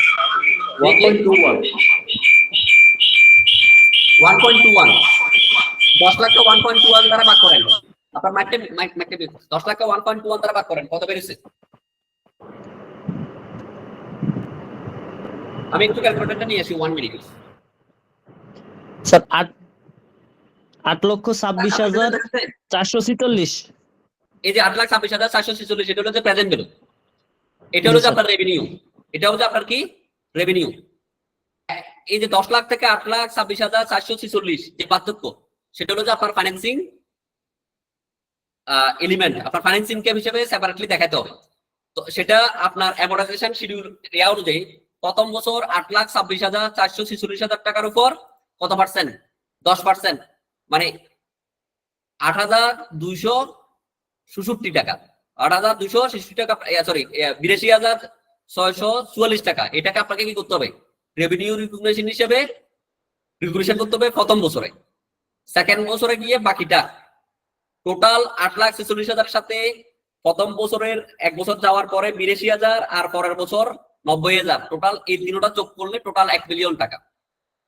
সর্বদা আপনি যেদিন সেল করবেন সেদিন রিসিভেবলস দেখাবেন 8,46,440, 8,26,446, 8,26,446 রেভিনিউ হিসেবে দেখালেন ফাইন্যান্সিংটাকে বাদ দিয়ে। এরপরে যখন 2002 সাল আসবে, এক বছর অতিবাহিত হবে, তখন আপনি এটার জন্য ফাইন্যান্স ইনকাম, এক বছরের ফাইন্যান্স ইনকাম কি করবেন? রিকগনাইজ করবেন। এটার উপর এক বছরের ফাইন্যান্স ইনকাম আসে 82,645 টাকা। এখন এই 8,46,446 যোগ 82,645 যে টাকাটা আসবে, সে দুটো যোগ করার পরে সেটার উপর আবার 10% দিলে যেটা আসবে সেটা হলো যে 90,909 টাকা। আপনারা একটু করে দেখেন, 8,26,446 যোগ 82,645 এই দুটো যোগ করলে যেটা আসবে সেটার উপর আবার 10% অ্যাপ্লাই করেন, 90,909 টাকা আসছে কিনা দেখেন। এটা হবে যে পরের বছরের রেভিনিউ আসছে। জি স্যার, আসছে। তাহলে আপনার টোটাল রিসিভেবলস এ দেখাচ্ছে কত টাকা? রিসিভেবলস এ যদি টি চক করেন, টি চকে দেখাবে এখানে 46,000 টাকা, 4,26,000 টাকা ডেবিট, এখানে রিসিভেবলস এ 82,000 টাকা ডেবিট, এখানে রিসিভেবলস এ কত টাকা ডেবিট? 90,909 টাকা ডেবিট, টোটাল 1 মিলিয়ন টাকা ডেবিট। এরপর টাকাটা যখন আপনি পাবেন, রিয়েলাইজ করবেন, তখন bank debit 1 lakh, receivables 10 lakh, receivables credit 10 lakh. বুঝছেন জিনিসটা? এটা আবার পরীক্ষা আসছে, এটা পারলে আপনার 5 মার্কস।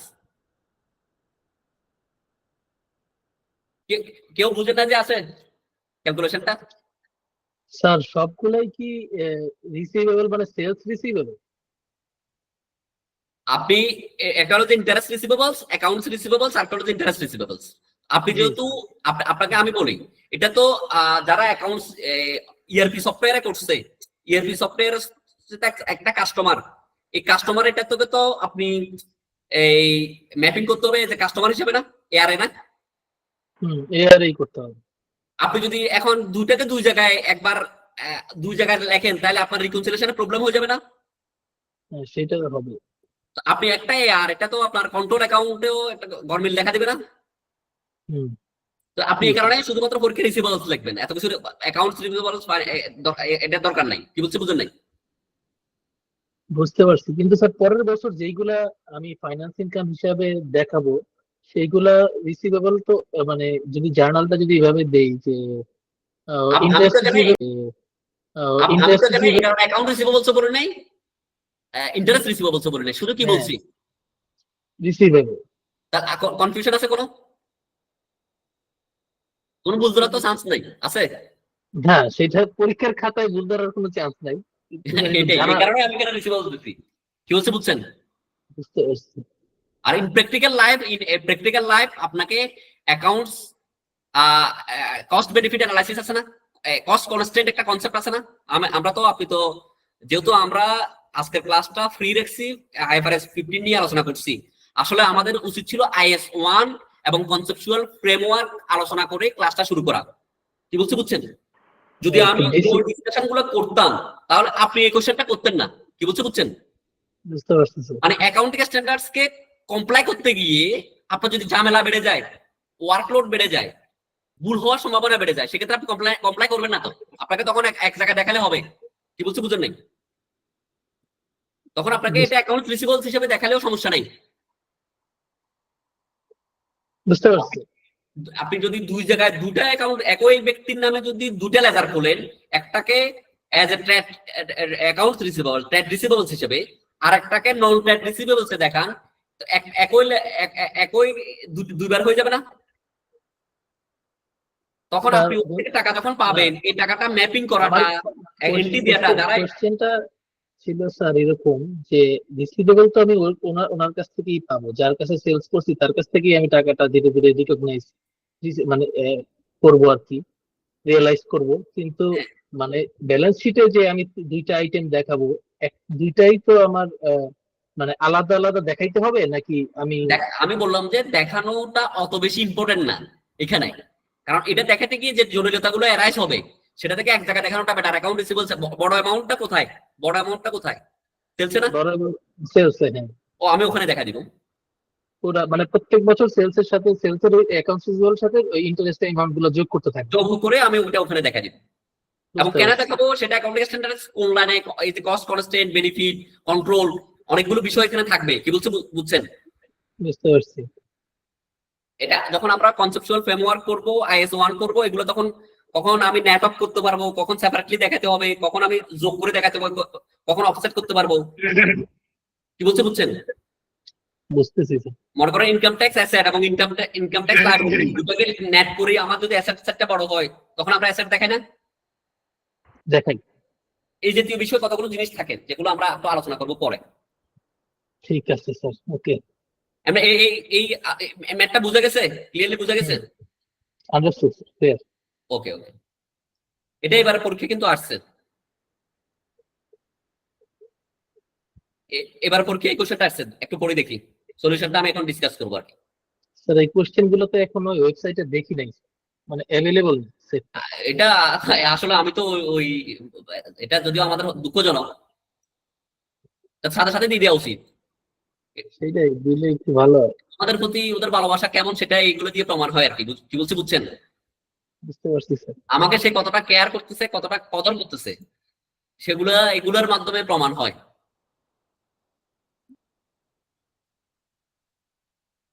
ওকে স্যার, ঠিক আছে। মানে আমিও আপনাদের দলে হয়ে কথাটা বলতেছি আর কি। আচ্ছা দেখেন, এখানে একটা দেখেন, BD Power sold a generator which was manufactured to a customer's specific to the customer's specification for BDT 1.6 million on an interest-free credit basis. দেখেন, the battery was delivered to the customer on 1st July 2023 and customer initially paid a deposit of 4 million on that date. The remaining balance will be paid on 30 June 2025. তাহলে আমি বিক্রি করতেছি 2023 জুলাইয়ের, তাহলে 24-এ 1 বছর, আর 25-এ গিয়ে 2 বছর, তাহলে 2 বছর পরে টাকা পাচ্ছি কত? ব্যালেন্সিং। তাহলে টোটাল আমি ওর কাছে বিক্রি করছি 16 লাখ টাকা। 16 লাখ টাকার ভিতর 4 লাখ টাকা ইনিশিয়ালি পেয়ে যাচ্ছি, তাহলে বাকি 12 লাখ টাকা পাচ্ছি কখন? 2 বছর পরে। ডিসকাউন্ট রেট আছে কত পার্সেন্ট? 7%। 7%। এখন এই ডিসকাউন্ট রেট প্রেজেন্ট ভ্যালু হিসাব হবে কত টাকার উপর? 16 লাখ টাকার উপর নাকি 12 লাখ টাকার উপর? 12 লাখ টাকার উপর। 12 লাখ টাকার উপর প্রেজেন্ট ভ্যালু 7% কত টাকা আসে? কেউ ক্যালকুলেশন করেন তো।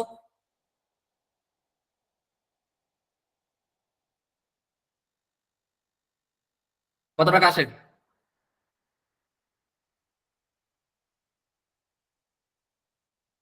10,48,000 কত? 10,48,1264 10 লক্ষ 48,1264 মানে 65 আছে। 1260। এটার সাথে 4 লাখ যোগ করেন কত কত হয়? 14 লাখ 48,000। 14,48,1264 14 লক্ষ এখান থেকে এবার 16 লাখ বিয়োগ করেন কত হয়?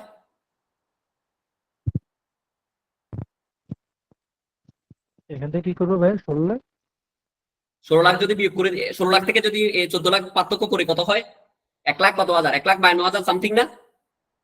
জি জি জি 1,52,000 টাকা হলো যে আমার ফাইন্যান্সিং এলিমেন্ট। কি বলছে বুঝছেন? তাহলে আমি এখানকার কোশ্চেনটা আমি কোন ডেটে সলভ করতেছি, সেটা যদি হয় আমার 24শে জুনে যদি হয়, তাহলে আমাকে সর্বপ্রথম এই 1 জুলাই তারিখে যে জার্নালটা হবে, সেই জার্নালটা হবে আমার রেভিনিউ কি হবে? ক্রেডিট হবে কত lakh? 14 lakh 48,000 something revenue credit. Bank debit 4 lakh. বাকি যেটা পার্থক্য সেটা হবে অ্যাকাউন্ট রিসিভেবলস। অ্যাকাউন্ট রিসিভেবল জি কি বলছে বুঝছেন?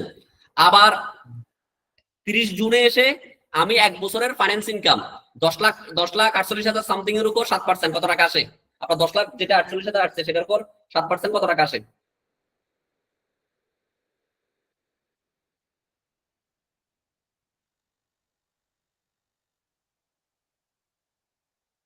কত টাকা আসে? 73,000 আচ্ছা যেটা আসলো সেটাকে আমি অ্যাকাউন্ট রিসিভেবলস ডেবিট করব, ফাইন্যান্স ইনকাম ক্রেডিট করব। ক্লিয়ার? ক্লিয়ার মানে ওই জিনিসটা ফাইন্যান্স ইনকাম হিসেবে দেখাবো আর কি। ফাইন্যান্স ইনকাম হিসেবে দেখাবো। এটা তো এটার জন্য ওয়ার্কিং ক্যাপিটাল টাইড আপ করছে কে? আপনার ফাইন্যান্স সিএফও না? ম্যানেজার। হুম সেটার জন্য সে বড় করছে না? তো সেই ইনকামটাও তার খরচটা তার যে পারফরমেন্স, সিএফওর পারফরমেন্স কি? ইন্টারেস্ট এক্সপেন্স কমানো না পারফরমেন্স? অবশ্যই। তাহলে আপনি যদি ওখানে ইনকাম হিসেবে দেখান তো তার টোটাল নেট ইন্টারেস্ট এক্সপেন্সটা কমে যাবে না? নেট এক্সপেন্স কমবে জি ভাই কমবে। তাহলে এটাই তো জাস্টিফাইবল হবে। জি জি তাহলে অ্যাকাউন্টিং স্ট্যান্ডার্ডস কিভাবে, যদি পরীক্ষায় আপনার কাছে থিওরিক্যাল কোশ্চেন আসে, অ্যাকাউন্টিং স্ট্যান্ডার্ডস এনশিওর জাস্টিফিকেশন, সমতা, এগুলা এনশিওর করে। বিভিন্ন অ্যাকাউন্টিং স্ট্যান্ডার্ডের আলোকে আলোচনা করো এক্সাম্পল দিয়ে। সমাজে এখন মনে করেন আমাদের দেশ এখন স্বাধীন হয়েছে, আমরা এখন সমতার কথা বলি, সাম্যের কথা বলি, অনেক কথা বলি। এখন এই সাম্য সমতা এত কিছুর জন্য বৈষম্য বিরোধী বলি। এটা অ্যাকাউন্টিং স্ট্যান্ডার্ডস কিভাবে এনশিওর করে ব্যাখ্যা করেন। আসলো আমি যে এক্সাম্পলটা বললাম এটা দিয়ে কি আপনি পারবেন না? কি বলছে বুঝছেন? জি জি থিওরি পার্টটা খুব ইম্পর্টেন্ট। আমার অ্যাকাউন্টিং স্ট্যান্ডার্ডস এর এই জাতীয় ডিসকাশন গুলো থেকে থিওরি পার্টটা কি করবেন, কিভাবে লিখবেন, কি কনসেপ্টে যাচ্ছি কথা বলতেছি সেগুলো আয়ত্ত করার চেষ্টা করবেন। তাহলে থিওরিটা খুব মানে ভালো হবে, ক্রিয়েটিভ আলোচনা হবে এক্সাম্পল সহ। তাহলে আমাদের ইয়ার কোশ্চেনটা এইবারের পরীক্ষার যেটা আসলো সেটা আমরা আলোচনা করে ফেললাম রেভিনিউ থেকে। ক্লিয়ার সবাই? জি আমরা পরেরটাতে যাই। খুব ইম্পর্টেন্ট একটা টপিকস দেখা যাচ্ছে। শুধু একজন কথা বলতেছি, অন্যরা কেউ কথা বলে না। আমি ডিস্টার্ব করি একটু, সবাই মন ঘুমে যাচ্ছে কিনা দেখি। স্যার দেখা যাচ্ছে দেখা যাচ্ছে। পার্টিসিপেন্ট অনেক কমে গেছে, 42। অনেকে বোর হয়ে গেছে নাকি? না স্যার বোরিং আছে স্যার। লাগতেছে আপনাদের কাছে? কি স্যার boring দেখা লাগছে? যাচ্ছে। না স্যার মোটেও বোরিং না, ঠিক আছে। হ্যাঁ, আমি কি ঠিক আছে। বেশি স্লো আগাচ্ছি নাকি বেশি দ্রুত আগাচ্ছি? আপনাদের কাছে কি মনে হচ্ছে? ঠিক আছে স্যার। আচ্ছা, তাহলে আমরা আমাদের আলোচনায় যাই। দেখেন, একটু আগে আমি আপনাদেরকে এক্সাম্পল দিলাম, একটা হলো যে কনস্ট্রাকশন অফ পদ্মা ব্রিজ, আর একটা হলো যে একটা বিল্ডিং এর কনস্ট্রাকশন। আচ্ছা, রিয়েল এস্টেট কোম্পানি যখন বিল্ডিং বানায় ওই বিল্ডিংটাকে সে অনেকের কাছে বিক্রি করে না, অনেকগুলো কাস্টমারের কাছে বিক্রি করে না। জি স্যার। করে। আচ্ছা,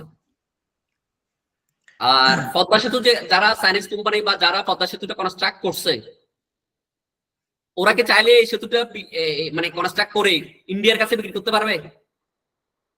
না, জি না। পারবে না। আমেরিকার কাছে পারবে? না না পারবে না। না। সে চাইলে একটা ফিলার বা একটা এটাকে কি বলে, আমরা তো এক সময় টিভিতে প্রতিদিন দেখতাম, আজকে একটা কি কি কি হয়েছে, এতটা ফিলার হয়েছে, এতটা ফিলার হয়েছে, একসময় দেখতাম না? দেখতাম কিনা? জি জি স্যার।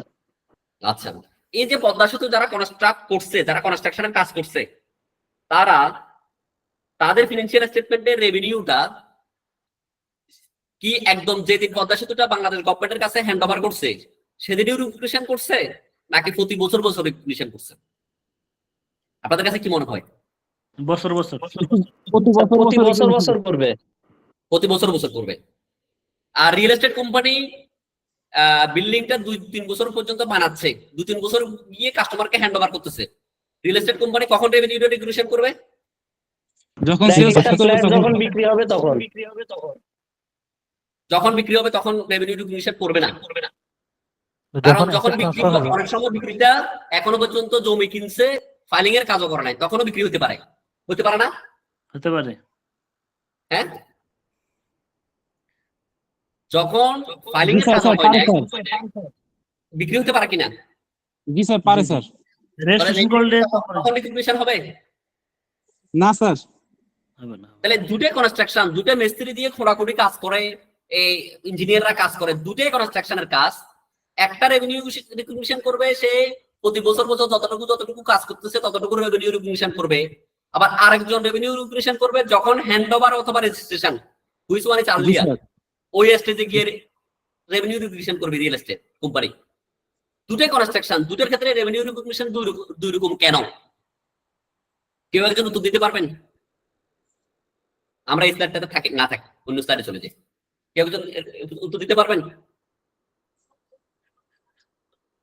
স্যার, যে পার্টি, মানে আমার পার্সোনাল ওপিনিয়ন, যে জি, জি। পার্টি পদ্মা সেতু করেছে তার একটা রেসপন্সিবিলিটি আছে, অথবা তার ইনভেস্টমেন্ট যে পরিমাণ আছে সেখানে লোনের ইয়া থাকতে পারে।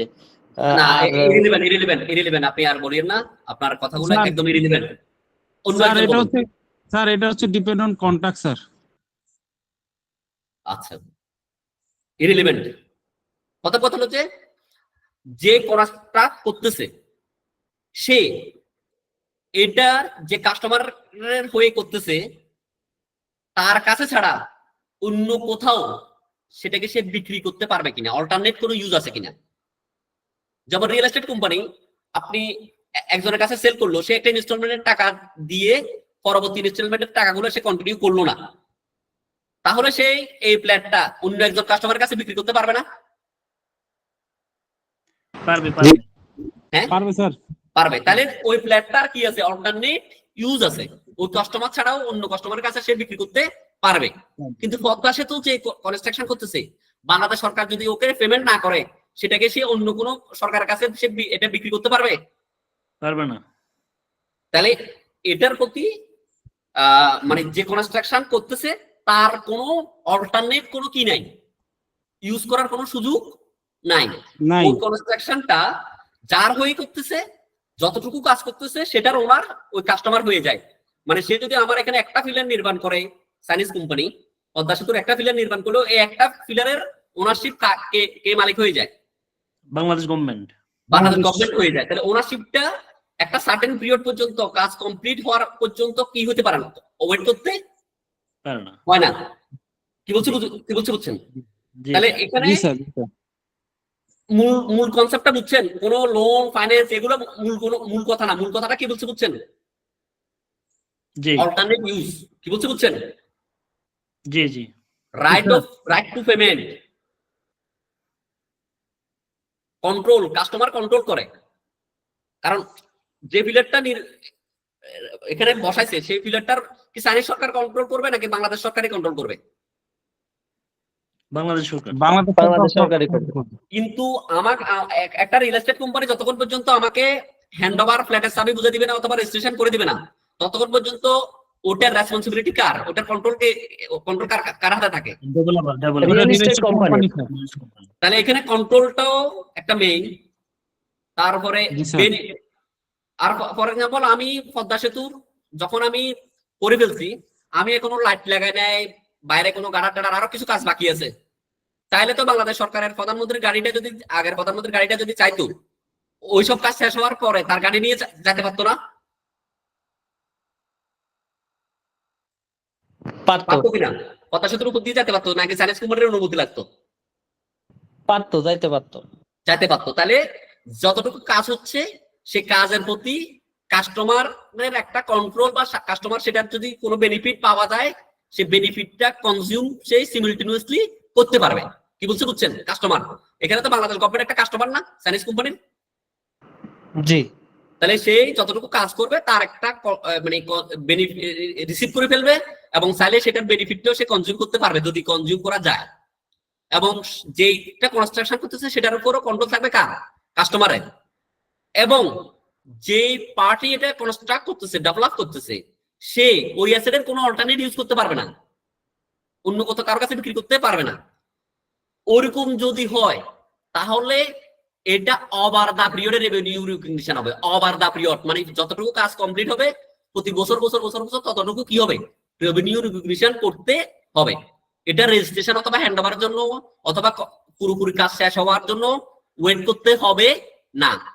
কিন্তু রিয়েল এস্টেট কোম্পানির ক্ষেত্রে যেহেতু রিস্ক এন্ড রিওয়ার্ড ট্রান্সফার হচ্ছে না, অল্টারনেট ইউজ আছে, সেজন্য এটা হ্যান্ড ওভার অথবা রেজিস্ট্রেশন পর্যন্ত কি করতে হবে? ওয়েট করতে হবে। সবাই বুঝছেন জিনিসটা কেন কোন পয়েন্টে রেভিনিউ রিকগনিশন একটা এট এ পয়েন্ট অফ টাইম হচ্ছে এবং একটা ক্ষেত্রে ওভার দা পিরিয়ডে হচ্ছে? ক্লিয়ারলি বুঝছেন?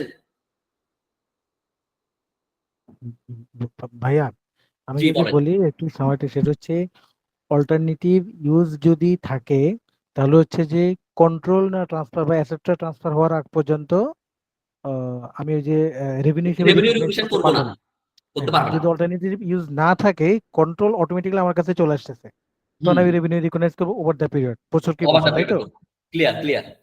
আচ্ছা আচ্ছা আচ্ছা, ঠিক আছে। আপনারা এই ওয়ার্ড অল্টারনেট ইউজ এটা এখানকার হেড ওয়ার্ড, এখানকার মূল ওভার দা পিরিয়ড এবং এট এ পয়েন্ট অফ টাইমে পার্থক্য করার হেড ওয়ার্ড এখানে মেইন শব্দ কোনটা? Alternate use. অল্টারনেট ইউজ এবং কন্ট্রোলটা।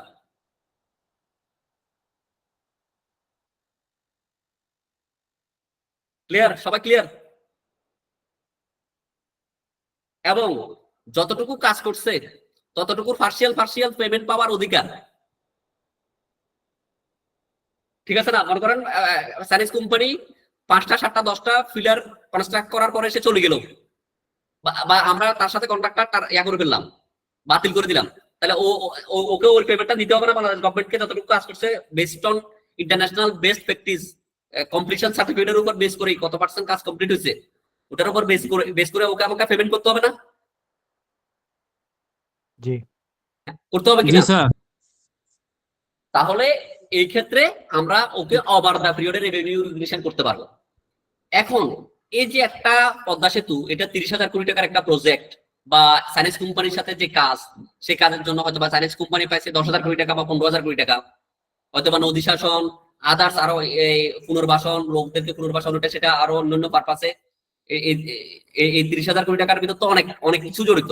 শুধুমাত্র ফিলার এবং উপরের ব্রিজটা না, নদী শাসনের বিষয়টাও আছে না, মানুষকে পুনর্বাসন করছে যে সেগুলোর খরচও আছে, আবার কানেক্টিং রোড করছে যে সেগুলোর খরচও আছে না 30,000 কোটি টাকার ভিতর। জি স্যার। এই যে চাইনিজ কোম্পানি যারা এটা ফর এক্সাম্পল আমরা স্যার। ধরে নিলাম ওদেরকে মেইন সেতুর যে স্ট্রাকচার ইনফ্রাস্ট্রাকচার সেটা ডেভেলপ করতে সেই 15,000 কোটি টাকা বা 10,000 কোটি টাকা যে কন্ট্রাক্ট, এই যে একটা খরচ, সে প্রথম বছর কাজ করার পরে সে কত টাকা রেভিনিউ রিকগনিশন করবে, সেটার বেসিসটা কি হবে? কি বলছে বুঝছেন? এক্ষেত্রে অ্যাকাউন্টিং স্ট্যান্ডার্ডস আপনাকে দুইটা মেথড দিচ্ছে। একটা মেথড হচ্ছে ইনপুট মেথড আর একটা মেথড হচ্ছে আউটপুট মেথড। বুঝতে পারছেন? একটা হচ্ছে ইনপুট মেথড, একটা হচ্ছে আউটপুট মেথড। ইনপুট মেথড বলতে কি বোঝায়? ফর এক্সাম্পল ওদের আমাদের থেকে 15,000 কোটি টাকার ওরা প্রাইস চার্জ করবে, বাট ওদের ইন্টারনালি এটার খরচ হবে ফর এক্সাম্পল 12,000 কোটি টাকা, ফর এক্সাম্পল। তাহলে ওদের খরচ হবে কত হাজার? 12,000 কোটি টাকা। তাহলে এটা ওদের একটা কস্ট না, ওদের জন্য এস্টিমেটেড কস্ট না? ওই কস্টের ভিতর ওরা প্রথম বছর 4,000 কোটি টাকা কি করে ফেলছে, খরচ করে ফেলছে। তাহলে ওরা 33.33% রেভিনিউ রিকগনিশন করে ফেলবে। কেন? 1/3 ওরা খরচ করে ফেলছে না 4,000? জি স্যার। হ্যাঁ, টোটাল এস্টিমেটেড জি স্যার। বাজেট কস্ট কত? 12,000 কোটি। অলরেডি প্রথম বছরে 4,000 কোটি টাকা খরচ করে ফেলছে। তাহলে সে রেভিনিউ রিকগনিশন 15,000 কোটি টাকার উপর 33.33% কি করবে? রেভিনিউ রিকগনিশন করে ফেলবে। এটা একটা মেথড হতে পারে কস্ট ইনকাম, এটা ইনপুট মেথড। লেবার আওয়ার, এটাও একটা মেথড হতে পারে, যেটাতে যে কাজটা যদি লেবার ইন্টেন্সিভ কাজ হয়, মেশিন ইন্টেন্সিভ কাজ হয়, কস্ট স্পেসিফিক কাজ হয়, এইসব এলিমেন্টের উপর বেস করে, এইসব ইনপুটের উপর বেস করে রেভিনিউ রিকগনিশন করা যাবে। সেটাকে বলা হয় ইনপুট মেথড। ক্লিয়ার? আপনারা ক্লিয়ার সবাই? জি। ক্লিয়ার? জি স্যার। আরেকটা হচ্ছে আউটপুট মেথড। আউটপুট মেথড বলতে বোঝাচ্ছে যে ফর এক্সাম্পল সার্ভেয়র দিয়ে আপনি প্রথম বছর কাজ করলেন, সার্ভেয়র এসে বললো যে আপনার কাজের 25% কমপ্লিট হয়েছে, তাহলে আপনি 15,000 কোটি টাকার 25% রেভিনিউ রিকগনিশন করবেন। অথবা মাইলস্টোন রিচ বলতে বোঝাচ্ছে যে এগুলোকে কি বলা হতো, এই পদ্মা সেতুর প্রতিটা ফিলারকে কি গাড়ার কি বলা হতো না? ফিলার আর কতগুলো গাড়ার আর ফিলার, এগুলো না বলা হয়? জি স্যার। ফর এক্সাম্পল পদ্মা সেতুতে টোটাল কতটা ফিলার আছে? এগুলো তো আমি মুখস্থ নাই। কতটা ফিলার আছে? কেউ কারো মুখস্থ আছে? আচ্ছা যাও, মুখস্থ থাকার দরকার নাই। ফর এক্সাম্পল 100টা ফিলার আছে, 100টা ফিলারের উপর তার 25 পিলার্স হয়ে গেছে, তাহলে কত? মনে করেন একটা কোম্পানির 100টা ফিলার কনস্ট্রাকশন করাটাই হলো তার রেসপন্সিবিলিটি। 100টা ফিলারের ভিতর সে 25 ফিলার সেই কনস্ট্রাক্ট করে ফেলছে, তাহলে তার রেভিনিউ রিকগনিশন কত পার্সেন্ট করবে? সেই 25%। 25% সে করে ফেলবে মাইলস্টোন রিচ এর উপর বেস করে। ইউনিট ডেলিভার, এগুলো হলো কি মেথড? Output method. কি বলছি বুঝছেন? ক্লিয়ার? ইনপুট মেথড এবং আউটপুট মেথডটা পার্থক্যটা বুঝছেন? এই মেথডগুলো কখন? যখন আপনি ওভার দা পিরিয়ডে, মানে যতটুকু কাজ হবে এই 2-3 বছরের ভিতর, এই বছর এতটুকু কাজ হচ্ছে, এই বছর এতটুকু রেভিনিউ রিকগনিশন, পরের বছর বাকি অংশ কাজ হচ্ছে, পরের বছর বাকিটুকু, এর পরের বছর 100% হয়েছে, তাহলে বাকি ব্যালেন্সিং, বাকি যেটা বাকি থাকবে সেটা আমরা রেভিনিউ রিকগনিশন করব। এই যে রেভিনিউ রিকগনিশন করব, সেটা দুটো মেথড, একটা হলো যে ইনপুট মেথড, একটা হলো আউটপুট মেথড। ইনপুট মেথড গুলো কি এবং আউটপুট মেথড গুলো কি আমরা একটু আলোচনা করলাম। আমরা এক্সাম্পল যাওয়ার আগে এতটুকু কি আমরা বুঝছি? জি স্যার। আর যেটা আমরা এট এ পয়েন্ট অফ টাইম করব, সেটা যত টাকা খরচ হবে সে টাকাটাকে আমরা ইনভেন্টরি হিসেবে কি করব? ইনভেন্টরি হিসেবে রেকর্ড করব। ডব্লিউআইপি তে ইনভেন্টরি হিসেবে কি করব? রেকর্ড করব। এটা যেদিন হ্যান্ড ওভারের জন্য রেডি হয়ে যাবে সেটা এফজি তে নিয়ে যাব, এফজি থেকে সেটা সেল করে দিয়ে কস্ট অফ গুডস সোল্ডে চার্জ করে দিব পুরোটা, আর রেভিনিউ হিসেবে পুরো সেলস প্রাইসটা 1 বছর নিব। এই কারণে দেখবেন যে রিয়েল এস্টেট কোম্পানিগুলোর অ্যাকাউন্টসে এই বছর যদি কোনো একটা অ্যাপার্টমেন্ট বা কোনো একটা বিল্ডিং সে যদি হ্যান্ড ওভার না করে, ওই বছর তার রেভিনিউ 0, আর যে বছর হ্যান্ড ওভার করে কস্ট অফ গুডস সোল্ড 0। হয় না এরকম? জি স্যার। বুঝছেন? সবাই ক্লোজিং বুঝছেন? জিনিসটা ইনভেন্টরি বুঝছেন? হিসেবে পড়ে থাকে না? হ্যাঁ? জি স্যার।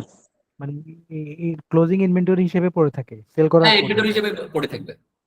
আচ্ছা আচ্ছা। সবাই বুঝছেন জিনিসটা?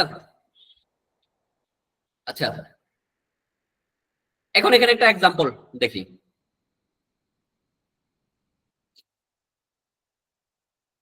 Piscaton has entered into a sales contract for the construction of an asset with the customer, whereby the customer pays initial deposit. The deposit is refundable only if Piscaton fails to compensate the construction of the asset. Acha. The remainder is payable on the delivery of the asset. If the customer default on contract prior to the completion, Piscaton has right to retain the deposit. The managing director believes that as completion of the asset is performed over time, revenue should be recognized accordingly. he has pursued the accountant to include the deposit and the percentage of the remaining balance of for construction work in revenue to date. এখন এটার accounting standards অনুযায়ী এই যে এটাকে justify করেন। দেখেন এখানে যেটা সলিউশন আমরা ডিসকাশন করার চেষ্টা করছি, at the inception of the contract discussion must enter whether its promises to contract to the asset is performance obligation is satisfied over the time. Only has right during the production of the asset over the initial deposit phase. They have no enforceable right to the remaining balance as construction taken places. Therefore, they would not be able to receive payment for works performed to date.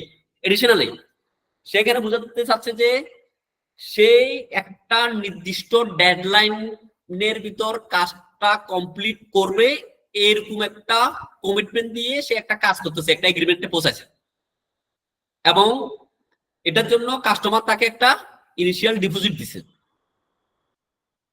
এবং ডিপোজিটটা সে যদি fail করে তাহলে সেটা refund করে দিতে হবে, কাস্টমারকে টাকাটা ফেল দিতে হবে যদি কাজটা সে ওই ডেটের ভিতর। তাহলে আপনি দেখেন যে টাকাটা সে পাইছে, যে পেমেন্টটা সে রিসিভ করে ফেলছে, ওই টাকার উপর কিন্তু তার কি হয় নাই, কিন্তু আপনার পদ্মা সেতুর কাজের জন্য যতটুকু টাকা মানে ফাইন্যান্স কোম্পানি যতটুকু কাজ করছে ততটুকু কাজের টাকা যদি আমি ওকে দিয়ে দিই, ওই টাকাটা কিন্তু ও আমাকে আর রিফান্ড দিতে বাধ্য না। কিন্তু এখানে সে যদি ও ডেডলাইনের ভিতর কাজটা কমপ্লিট না করে তাহলে ওই টাকাটা সে ফেরত নিয়ে যাবে, কাস্টমার আমার থেকে ফেরত নিয়ে যাবে। মানে এখানে তার কাছে ওই ডেডলাইনটা, ওই ডেটটা ইম্পর্টেন্ট, কতটুকু কাজ কমপ্লিট করছে সেটা ইম্পর্টেন্ট না। ক্লিয়ারলি বুঝছেন? মানে সে যদি ও ডেডলাইন মিট করতে পারে তাহলে রেভিনিউটা রিকগনিশন করতে পারবে, না হলে পারবে না। তাহলে এখানে at a point of time risk and reward কি হচ্ছে, ট্রান্সফার হচ্ছে, ওভার দ্য পিরিয়ডে ট্রান্সফার হচ্ছে না। তাহলে ওর যে কথা এটা অ্যাকাউন্টিং স্ট্যান্ডার্ড অনুযায়ী কি না, ঠিক না। আপনারা কি জিনিসটা বুঝছেন? এখানে এই যে রিফান্ডেবল এই ওয়ার্ডটার কারণে সে এটা ওভার দ্য পিরিয়ডে রেভিনিউ রিকগনিশন করতে পারবে না, এট এ পয়েন্ট অফ টাইম তাকে করতে হবে। আপনারা কি এটা বুঝছেন? জি ভাইয়া বুঝতে পারছি। মানে সে যে রিসিভ করছে যে টাকাটা, সেটার উপর তার পুরোপুরি অধিকার প্রতিষ্ঠিত হচ্ছে না। কি কোনটার কারণে? রিফান্ডেবল এই শব্দটার এই ক্লজটার কারণে। কি বলছি বুঝছেন? সে তো ডেডলাইনটা যদি ডেডলাইনটা ফুলফিল করতে না পারে সে কোনো টাকাই পাবে না। তাহলে আপনি যদি আপনি ধরে নিচ্ছেন যে আপনি ডেডলাইনের ভিতর কাজটা করবেন, সেটার বেসিসে আপনি রেভিনিউ রিকগনিশন করতে পারলেন, কোনো কারণে ফেল করলেন, তাহলে আপনি তখন কি এন্ট্রি দিবেন? এই কারণে কনজারভেটিজম একটা কথা আছে না, কনজারভেটিজম অ্যাকাউন্টে কনজারভেটিজম রক্ষণশীলতার নীতি। তাহলে আমি এই যে আমি এখানে IS 1 এবং কনসেপচুয়াল ফ্রেমওয়ার্ক এই ডিসকাশন গুলা শুরুতে হওয়াটা খুব ইম্পর্টেন্ট। কি বলতে বুঝছেন? আমরা মানে রেভিনিউর বাকি ডিসকাশন গুলা শুরু করার আগে আমরা চেষ্টা করব আপনাদেরকে কনসেপচুয়াল ফ্রেমওয়ার্ক এবং IS 1টা যখন আপনাদেরকে আমি বুঝিয়ে ফেলবো তখন অ্যাকাউন্টিং স্ট্যান্ডার্ডস গুলো আপনারা খুব মজা করে বুঝতে পারবেন। কি বলতে বুঝছেন? মানে এত মজা লাগবে বলার বাইরে, মানে আপনারা নিজেরা মজা পাবেন, ফিল মানে খুব মজা লাগবে, বোরিং লাগবে না আমার ক্লাসটা। মানে আপনি একটা ওয়ার্ডের তখন অনেক তাৎপর্য বুঝতে পারবেন। কারণ আমাদের সংবিধানের যেরকম মূলনীতি আছে না, একটু অ্যাকাউন্টিং স্ট্যান্ডার্ডসেও কিছু কি আছে, অ্যাসেটের ডেফিনিশন আছে, ইনকামের ডেফিনিশন আছে, লায়াবিলিটির ডেফিনিশন আছে, কতগুলো প্রিন্সিপালস আছে না, অ্যাকাউন্টিং এর কিছু প্রিন্সিপালস আছে না, ও প্রিন্সিপালস এর অ্যাকাউন্টিং স্ট্যান্ডার্ড গুলো তো খুব বেশি একটা ভায়োলেশন করে না। যদি কোথাও ভায়োলেশন করে সেখানে অ্যাকাউন্টিং স্ট্যান্ডার্ড সেটা উল্লেখ করে দেয়, এটা অমুক প্রিন্সিপালস এর ভায়োলেশন করা হয়েছে এই স্পেশালি এই কারণে, সেটা অ্যাকাউন্টিং স্ট্যান্ডার্ডস গুলোতে কি করে দেয়, স্পেসিফাই করে দেয়। কি বলছে বুঝছেন? আদারওয়াইজ প্রিন্সিপালস কেই বেস করে সকল অ্যাকাউন্টিং স্ট্যান্ডার্ডস গুলো কি করা হয়, বিল্ড আপ করা হয়। আচ্ছা, এটা আমরা পরে আলোচনা করব। আপনারা তো এটা বুঝছেন, এটা হবে এট এ পয়েন্ট অফ টাইম, এটা ওভার দা পিরিয়ডে হবে না, এটা রিফান্ডেবল এই সত্যটার কারণে। যদি এই কোশ্চেনটা এবং সলিউশনটা এই ডেসক্রিপশনটা যদি না বুঝেন পরবর্তীতে আমরা এটা আবার আলোচনা করব। এক্সাম্পল 2, এটাও এরকম একটা এক্সাম্পল। আপনারা যাদেরকে আমি স্লাইডটা দিয়ে দিব, এটা প্রিভিয়াস ওয়ানের মতন, আপনারা এটা পড়বেন, না বুঝলে আমরা আলোচনা করব। আমরা আজকের ক্লাসে অত ডিটেলসে আলোচনা যাচ্ছি না, আমরা কনসেপচুয়াল বিল্ড আপটা আগে আজকের ক্লাসে শেষ করি। এখানে একটা ম্যাথস আমি কালেক্ট করছি, এটা অ্যাডভান্সের বই থেকে আপনাদের জন্য দেওয়া হয়েছে, অ্যাডভান্সের বই থেকে। খুব ভালো মানের একটা ম্যাথ এই টপিক্সের উপর। এটাকে আপনারা সলভ করার চেষ্টা করবেন, এখানে সলিউশন আছে। ওই কনসেপ্ট এতক্ষণ পর্যন্ত আমরা যা আলোচনা করছি সেটার বেসিসে যদি না বুঝেন, আমরা ডিটেলস পরের ক্লাসে এটা আমরা সলভ করার চেষ্টা করবো, আলোচনা করবো, ডিটেলসে পড়ে পড়ে আমরা আলোচনা করার চেষ্টা করব। এরপরে এটা সলিউশন কন্টিনিউড এখানে। এরপরে licence of intellectual property. For example, একটু আগে বললাম, আপনি ক্যাসপারস্কি অ্যান্টিভাইরাস আমি বিক্রি করলাম, এই সিডিটা যখনই আমি বিক্রি করছি তখনই আমি রেভিনিউ রিকগনিশন করে দিব। কিন্তু আমি আমার একটা ডাটা আমার কাছে, মানে ওয়ার্ল্ডের সব ডাটাগুলো আমি কি করি, বিভিন্ন অথরিটি থেকে কিনে কিনে আমি সেগুলোকে সাজাই। আমি আমার একটা সফটওয়্যার বা আমার একটা ডাটা সেন্টার আছে, ওটার একটা লাইসেন্স আমি বিক্রি করি। ফর এক্সাম্পল, আমার কাস্টমার হলো যে কেপিএমসি আমার থেকে, ওকে আমি একটা আমার অ্যাক্সেস আইডি দিই, সে আইডির উপর বেস করে সে আমার ইনফরমেশন সিস্টেমের উপর ঢুকে সে তার রিলেটেড যে ডাটাটা দরকার, সে আমার এই ইনফরমেশন সিস্টেম থেকে ডাটাটা কি করে, সে ফিল্টার করে, তার আমার ইউজার ম্যানুয়াল দেখে সে কিভাবে ফিল্টার করতে হবে সেভাবে ফিল্টার করে করে সে ডাটাটা ইউজ করে, কন্টিনিউয়াসলি সে ইউজ করে। তাহলে এই যে দুটো জিনিস, সিডিটা যখন আমি বিক্রি করতেছি তখন আমার রিস্ক এন্ড রিওয়ার্ড ট্রান্সফার। কিন্তু আমি যে একটা ডাটা সেন্টার বা ডাটা সফটওয়্যার যেটাকে আমাকে কন্টিনিউয়াস মেনটেন করতে হবে, কন্টিনিউয়াস ডে টু ডে লাইফে ইন্টারন্যাশনালি যত বা সেলস হচ্ছে, ট্রানজাকশন হচ্ছে, যতই ঘটনা ঘটতেছে সেগুলোকে আমাকে কালেক্ট করতে হবে, কালেক্ট করে আমাকে আমার এটাকে আপ টু ডেট রাখতে হবে। তাহলে আমার এই পারফরমেন্স অব্লিগেশনটা এট এ পয়েন্ট অফ টাইমে কি করা যাবে না। মানে আমার যদি 1 বছরের জন্য ওকে লাইসেন্স দিই, আমার 3 মাস অতিবাহিত হলে 3 মাস 3 দিয়ে ভাগ করে আমাকে রেভিনিউটা ওভার দা পিরিয়ডে রিকগনিশন করতে হবে। তাহলে যেখানে right to use, provide right to access যদি থাকে, রাইট টু অ্যাক্সেস মানে আমার ইনফরমেশন সিস্টেম বা আমার যে কাজ সেটাতে আমি অ্যাক্সেস দিচ্ছি, যদি এরকম হয় তাহলে সেটা রেভিনিউ রিকগনিশন হবে ওভার দা পিরিয়ড। আর আমি দিচ্ছি যে right to use, for example আমি আমার সিডিটা দিয়ে দিচ্ছি ক্যাসপারস্কি অ্যান্টিভাইরাস, সে ওই সিডির উপর সেটা সে কি করবে, ইউজ করার অধিকার দিচ্ছি, অ্যাক্সেস দিচ্ছি না, সেটা ইউজ করতে পারবে এখনই, তাকে দিয়ে দিলাম ওয়ান টাইম, সে এটা ইউজ সে আজকে করুক, কালকে করুক, যখন খুশি তখন করুক, সে ওটার হয়তো ভ্যালিডিটি 1 বছরও থাকতে পারে, বাট এটা সাবসিকুয়েন্ট আমার কোনো রেসপন্সিবিলিটি নাই। যদি এরকম হয় তাহলে আমি যখনই বিক্রি করব এট এ পয়েন্ট অফ টাইম আমি রেভিনিউ রিকগনিশন করব। সবাইকে বুঝতে পারছি দুইটা, একটা হলো রাইট টু অ্যাক্সেস ইন্টেলেকচুয়াল প্রপার্টির উপর, আর একটা হলো right to use. Right to use যদি হয় তাহলে হবে যে পয়েন্ট অফ টাইম, আর প্রোভাইড রাইট টু অ্যাক্সেস যদি হয় তাহলে যে ওভার দা পিরিয়ড। বুঝতে পারছি দুটো আলাদা, বুঝতে পারছি কখন এট এ পয়েন্ট অফ টাইম কখন ইয়াতে হবে।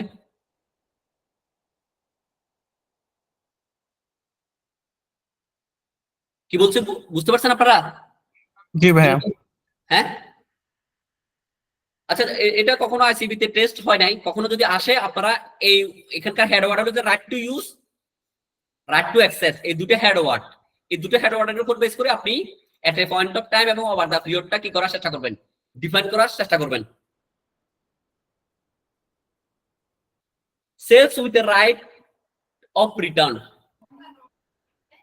When an entity makes a sales with a right to return, it recognizes, for example, আমরা অনেক সময় কনসাইনমেন্ট বেসিসে বিক্রয় অথবা ফেরত সত্ত্বে বিক্রয়, এরকম অঙ্ক আমরা ইন্টারমিডিয়েট যারা কমার্স ব্যাকগ্রাউন্ডে ছিলাম এরকম অঙ্ক আমরা করছি না? জি ভাইয়া। বিক্রয় অথবা জি ভাই, সে আমাকে তাকে আমি কিছু মনে করেন বাংলাদেশে যে বইগুলো বিক্রি হয়, বইগুলো যারা কিনে প্রকাশক থেকে, ওরা কিন্তু এই সত্ত্বেই কিনে sales with a right of return, মানে যারা লাইব্রেরিয়ান তারা ওই বইগুলা আবার প্রকাশককে কি দিতে পারবে, চাইলে ফেরত দিতে পারবে এট কস্টে। বাংলাদেশের বা পৃথিবীতে এটা বই বিক্রিটা মেজরিটি ক্ষেত্রে এগ্রিমেন্টে হয়, sales with a right of return. এখন প্রকাশক যদি কোনো বই বিক্রি করে কাস্টমারের কাছে, তাহলে যখনই সে বিক্রি করবে তখন সে সেটাকে সেলস হিসেবে দেখাবে না। কি বলছে বুঝছেন? এবং বিক্রির আগে সে যে টাকাটাকে পাবে, সে টাকাটাকে সে রেভিনিউ হিসেবে যেহেতু দেখাবে না, সে লাইবিলিটি হিসেবে দেখাবে। এবং যে গুডস গুলো সেই তার স্টোর থেকে তো এখন লাইব্রেরিয়ানের স্টোরে চলে গেল, তাহলে সেগুলোকে সে স্টক থেকে নর্মাল রেগুলার স্টক থেকে লাইব্রেরিয়ানের স্টকে বা স্টক ইন ট্রানজিট বা stock in customers warehouse ইনভেন্টরিতে সে রেখে দিবে। কি বলছে বুঝছেন? তবে এক্ষেত্রে কথা আছে, মানে এটা আমরা যতটা সহজ বলতেছি ততটা সহজ না। আমরা যখন এক্সাম্পল দেখব তখন বুঝতে পারবো। ফর এক্সাম্পল, আপনি এবছর 5 লাখ টাকার গুডস বিক্রি করছেন। আপনি জানেন যে এখান থেকে 4 লাখ টাকা বিক্রি হবে, 1 লাখ টাকার গুডস ফেরত আসবে। তাহলে আপনি রেভিনিউ হিসেবে রিকগনিশন করবেন 4 লাখ টাকা অ্যাকাউন্ট। ফর এক্সাম্পল, আপনার টাকা পাই গেছেন ব্যাংক ডেবিট 5 লাখ টাকা এন্ট্রি দিলেন, ব্যাংক ডেবিট 5 লাখ টাকা।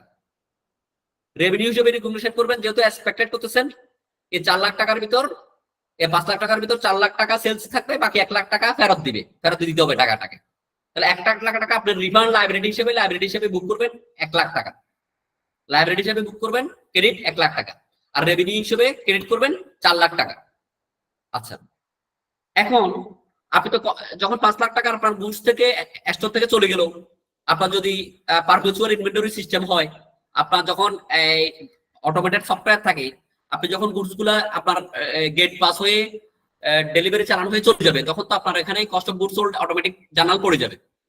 কিন্তু আপনি জানেন যে এখান থেকে 1 লাখ টাকার যে বইগুলো আপনি বিক্রি করছেন তার কস্ট প্রাইস হলো যে ফর এক্সাম্পল 70,000 টাকা। কস্ট কত টাকা? 70,000 টাকা। আপনার ইনভেন্টরিতে ছিল কত টাকা? 70,000 টাকা। আপনি ইনভেন্টরিতে যেগুলো ফেরত আসবে সেগুলার আপনার এগুলোকে আপনি সেল করতে পারবেন। ফর এক্সাম্পল, একটা সিচুয়েশনে সেল করতে পারবেন 80,000 টাকা, আর একটা সিচুয়েশন সেল করতে পারবেন 5,500 টাকা। দুটো সিচুয়েশন। আমরা জানি যে ইনভেন্টরির ক্ষেত্রে IS2 অনুযায়ী lower of cost and net realisable value IS2 তে। এখন এই যে 1 লাখ টাকার গুডস আমার কাছে ফেরত আসবে, সেটার কস্ট হলো 70। আমি যদি সেটা আবার 80,000 টাকা বিক্রি করতে পারি, লোয়ার হলো 70, তাহলে আমাকে 70,000 টাকা দেখাতে হবে। আরেকটা সিচুয়েশন হলো 70,000 টাকা আবার কস্ট, আমি এটা এখন আমাকে যে টাকা খরচ হয়েছে তত টাকায় আমি এটা বিক্রিও করতে পারবে না। আমার যত 6 মাস চলে গেছে, আমার এক্সপায়ার ডেটও আর বেশি দিন নাই, সেটাকে আমাকে এখন ডিসকাউন্টেড ফর এক্সাম্পল আমি 50,000 টাকা বা 7,500 টাকা দামে আমি কি করতে পারবো? বিক্রি করতে পারবো আমার এস্টিমেটেড রিলাইজেবল ভ্যালু, যেটা রিটার্ন আসবে সেটা। তখন আমাকে ইনভেন্টরিতে দেখাতে হবে যে 7,500 টাকা লোয়ার অফ। তখন IS2 এখানে অ্যাপ্লাই হবে। IS2 এখানে কি হবে? IS2 এখানে অ্যাপ্লাই হবে। আপনারা বুঝছেন জিনিসটা? বুঝছেন? ভাই আমার একটা কোশ্চেন ছিল। বলতেন এক্সাম্পল দিন। আপনি সিচুয়েশনটা আপনাদের তাদের খাতা কলম আছে, তারা একটু লেখার চেষ্টা করেন। আপনি সেলস করছেন 5 লাখ টাকা, সেখান থেকে 4 লাখ টাকা আপনার অ্যাজাম্পশন হলো যে 4 লাখ টাকা আপনার আর রিটার্ন আসবে না, সেলস হয়ে যাবে। 1 লাখ টাকা এক্সপেক্টেড রিটার্ন। তাহলে আপনি এক্সপেক্টেড রিটার্ন কত টাকা? 1 লাখ টাকা সেলস এক্সপেক্টেড রিটার্ন হবে। এখন ওই যে সেলস গুলা যে 1 লাখ টাকার গুডস যেটা রিটার্ন আসবে, সে 1 লাখ টাকা গুডস এর কস্ট প্রাইস ছিল 70,000 টাকা। কস্ট কত? 70,000। সেটা আপনি বিক্রি করতে পারবেন দুটো সিচুয়েশন।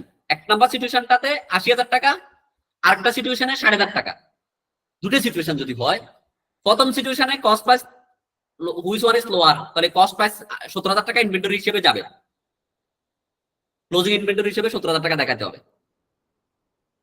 আর দ্বিতীয় নাম্বার সিচুয়েশনে নেট রিলিজেবল ভ্যালু 7,500 টাকা, সেক্ষেত্রে আপনাকে ইনভেন্টরি হিসেবে দেখাতে হবে 7,500 টাকা lower of.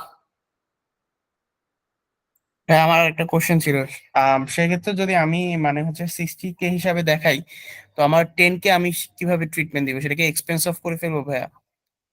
Inventory closing inventory itself দুই জায়গায় যায়, এটা অটোমেটিক্যালি দুই জায়গায় যাবে, অ্যাকাউন্টস মিলে যাবে। ইয়াতে কস্টে চলে যাবে আমার, কস্ট অফ সেলস কষ্ট চলে যাবে। গুডসোল থেকে বাদ দিতে হবে না, কষ্ট গুডসোল থেকে বাদ দিতে হবে না, জি জি, ওইখান থেকে আমার রিফান্ড।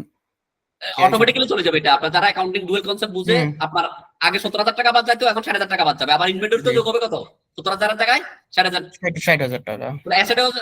অ্যাসেট 10,000 টাকা আন্ডার এস্টিমেটেড হচ্ছে, সেটা আবার এখানে কস্টকে 10,000 টাকা কম কমাচ্ছে।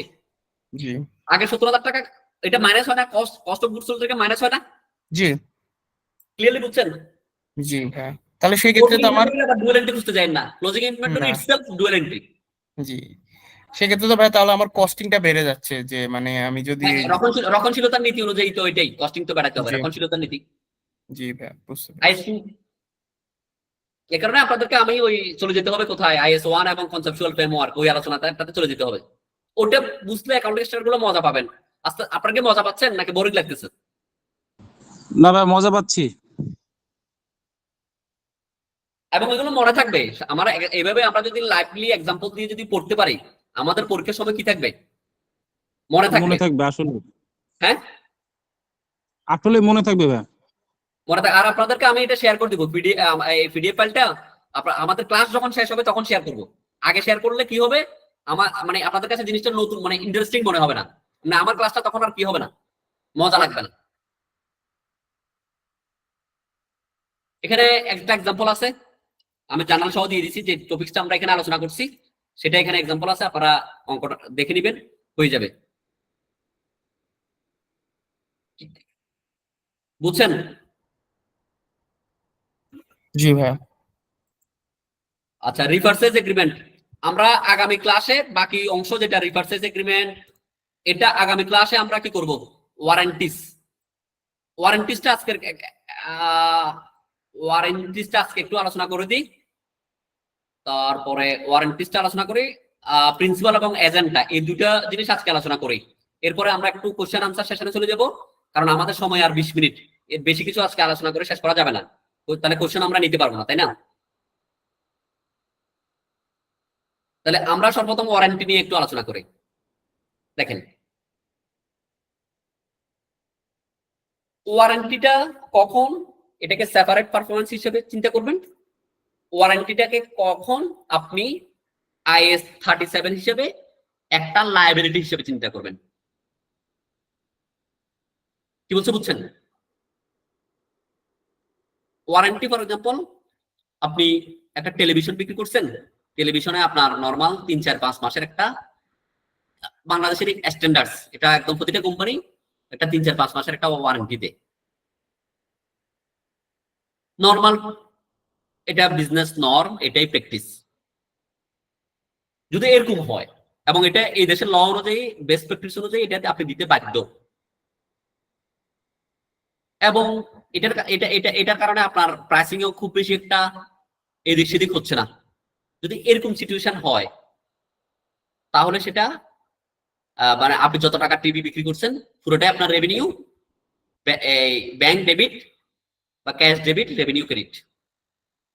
এখন এই যে আপনি আজকে বিক্রি করছেন, এটার এগেইনস্টে ইন ফিউচারে যদি আপনাকে কোনো ওয়ারেন্টির কাজ করাতে হয়, এক্সপেক্টেড, আপনার একটা হিস্টোরিক্যালি, আপনি ফর এক্সাম্পল গত বছর 30,000 টেলিভিশন বিক্রি করছেন, ও টেলিভিশনের এগেইনস্টে 6 মাসের ভিতর আপনার 30,000-এর ভিতর আপনার 5,000 টেলিভিশন টুকিটাকি কিছু কাজ করাতে হয়েছে, ওয়ারেন্টিস এর এগেইনস্টে ফ্রিতে আপনাকে কাজগুলো করে দিতে হয়েছে, সেখানে আপনার একটা খরচ হয়েছে, আপনার একটা হিস্টোরিক্যাল ডাটা আছে, ডাটা দিয়ে বুঝলেন যে আপনার প্রতিটা টেলিভিশনে আপনার যা টেলিভিশন সেল হয় তার 20% টেলিভিশন আপনার ওয়ারেন্টি করতে হয়, এবং সেখানে প্রতিটা টেলিভিশনে আপনার 2,000 টাকা কি হয়, একটা কস্ট ইনকার হয়। তখন এটাকে আপনি IS 37 অনুযায়ী একটা ওয়ারেন্টিস লায়াবিলিটি, একটা এক্সপেন্স হিসেবে চার্জ করবেন, এবং এটার এগেইনস্টে একটা প্রভিশন কি রাখবেন, ক্রিয়েট করবেন। ম্যাচিং প্রিন্সিপাল অনুযায়ী আপনি যেই বছর পুরো রেভিনিউটা রিক্লুশন করবেন সেই বছরেই ওই রেভিনিউর এগেনস্টে ফিউচারে কোনো কি হইলে প্রবাবল কস্ট ইনকার হইলে সেটাকে আপনাকে ওই বছরে রেভিনিউর এগেনস্টে ম্যাচিং প্রিন্সিপাল অনুযায়ী কি করতে হবে, কস্ট প্রভিশন নিতে হবে। আপনারা কি বুঝতে পারছেন জিনিসটা? জি ভাইয়া।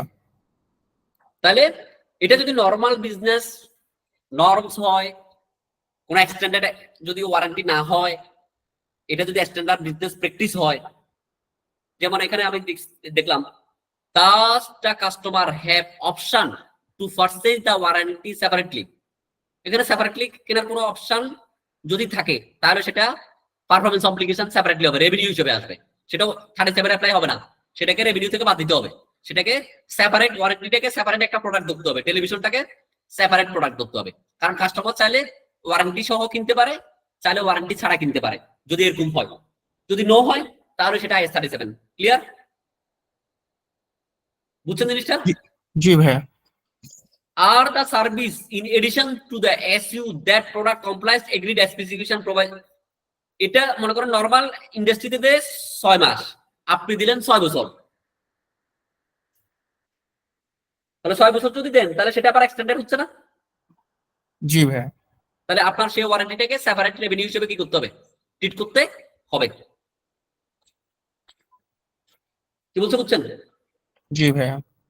আর যদি এটাকে সেপারেট না ধরতে হয় সেটার ট্রিটমেন্ট হবে কোন অ্যাকাউন্টিং স্ট্যান্ডার্ড অনুযায়ী? 37 ভাইয়া।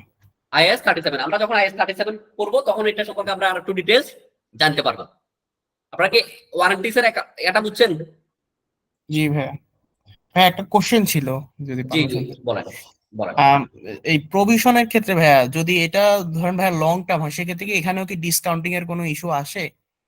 মানে হচ্ছে কি আমি যদি ধরেন কোনো আপনার ওয়ারেন্টি দিয়ে থাকি, মানে হচ্ছে গিয়ে ধরেন 1 বছরের বেশি, তো সেক্ষেত্রে কি এটাতেও কি কোনো ডিসকাউন্টিং এর ইস্যুটা আসে কিনা? এই ক্ষেত্রে অ্যাপ্লাই হয় না। আচ্ছা। ডিসকাউন্টিং এর অ্যাপ্লাই যদি আসে তাহলে আপনার কস্টটা কমে যাচ্ছে না?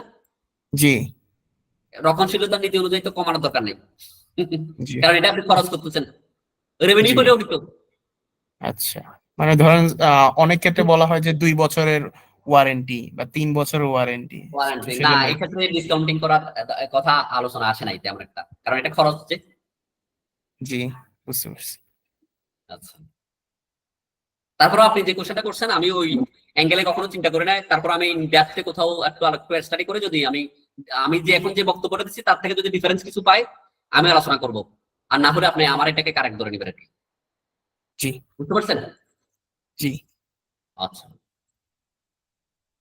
এই যে বললাম এখানে এটা যদি রিকোয়ার্ড বাই ল হয় এবং 6 মাস মানে নর্মাল অল্প পিরিয়ডে যদি থাকে এবং এটা নর্মাল এই কাজটা আপনার প্রমিস, এটা এই সার্ভিস আপনার সেলফ সার্ভিস বা ওয়ারেন্টিজ আপনাকে করে দিতেই হয়, যদি এরকম হয় তাহলে সেটা 37 অনুযায়ী অ্যাপ্লাই হবে। কি হবে? 37 অ্যাপ্লাই হবে। কি বুঝতে পারছেন? জি ভাই। তিনটে কোশ্চেন আর কি এখানে অ্যাপ্লাই করতে হবে। আচ্ছা, আর একটা জিনিস আমরা কি আলোচনা করবো বলছি, প্রিন্সিপাল ভার্সেস এজেন্ট। দেখেন এই আলোচনা করার পরে আজকে আমাদের রেভিনিউ ডিসকাশনটা এতটুকুতে করবো, আমরা এর পরের ক্লাসে পরের অংশ থেকে শুরু করবো আর কি। আপনাকে সবাই শুনতেছেন?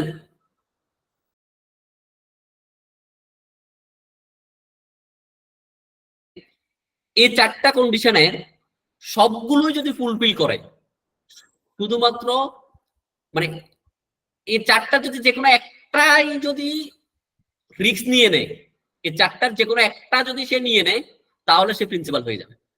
ফর এক্সাম্পল প্রাইস ডিটারমাইন্ড, এখন পদ্মা মেঘনা যমুনা প্রাইস ডিটারমাইন্ড করে না, তাহলে এটা এই টেস্টে সে ফেল করছে।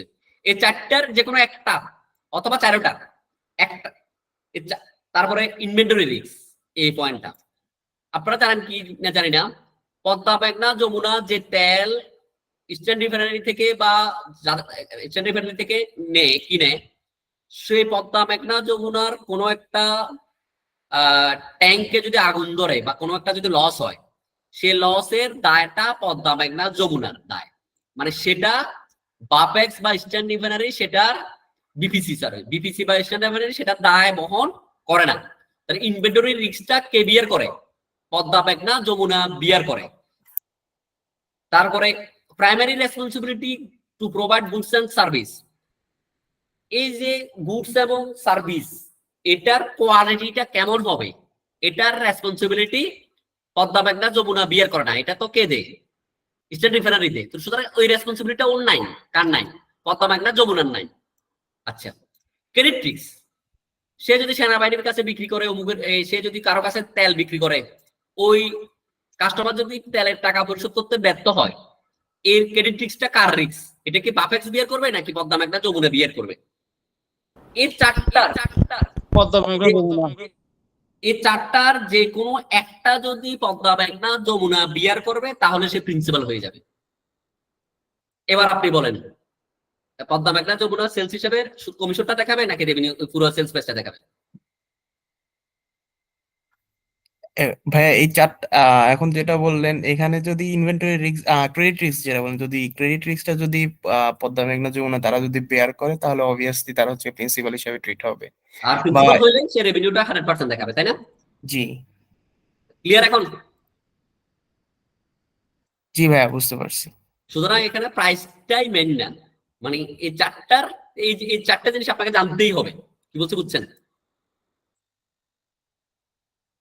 প্রিন্সিপালস এবং এজেন্টের মধ্যে ডিফাইন করতে হলে এই ডেফিনেশনটা, এই চারটা জিনিস আপনাকে কি করতে হবে? মনে রাখতেই হবে। আর যখন প্রিন্সিপালস হবে তখন এন্টায়ার সেলসটাকে রেভিনিউ হিসেবে দেখাতে হবে। আর যখন এজেন্ট হবে তখন শুধুমাত্র কমিশনটাকে সে কি দেখাবে? রেভিনিউ হিসেবে দেখাবে। ক্লিয়ার এখন অ্যাকাউন্টিং ট্রিটমেন্ট? জি ভাইয়া। এবার বলেন, আমাদের 11টা বেজে গেছে, এবার আমরা আজকে এতটুকু আলোচনা করবো। কারো কোনো বক্তব্য থাকলে একটু বলেন। 5 ভাই মিনিট আমার একটা প্রশ্ন ছিল।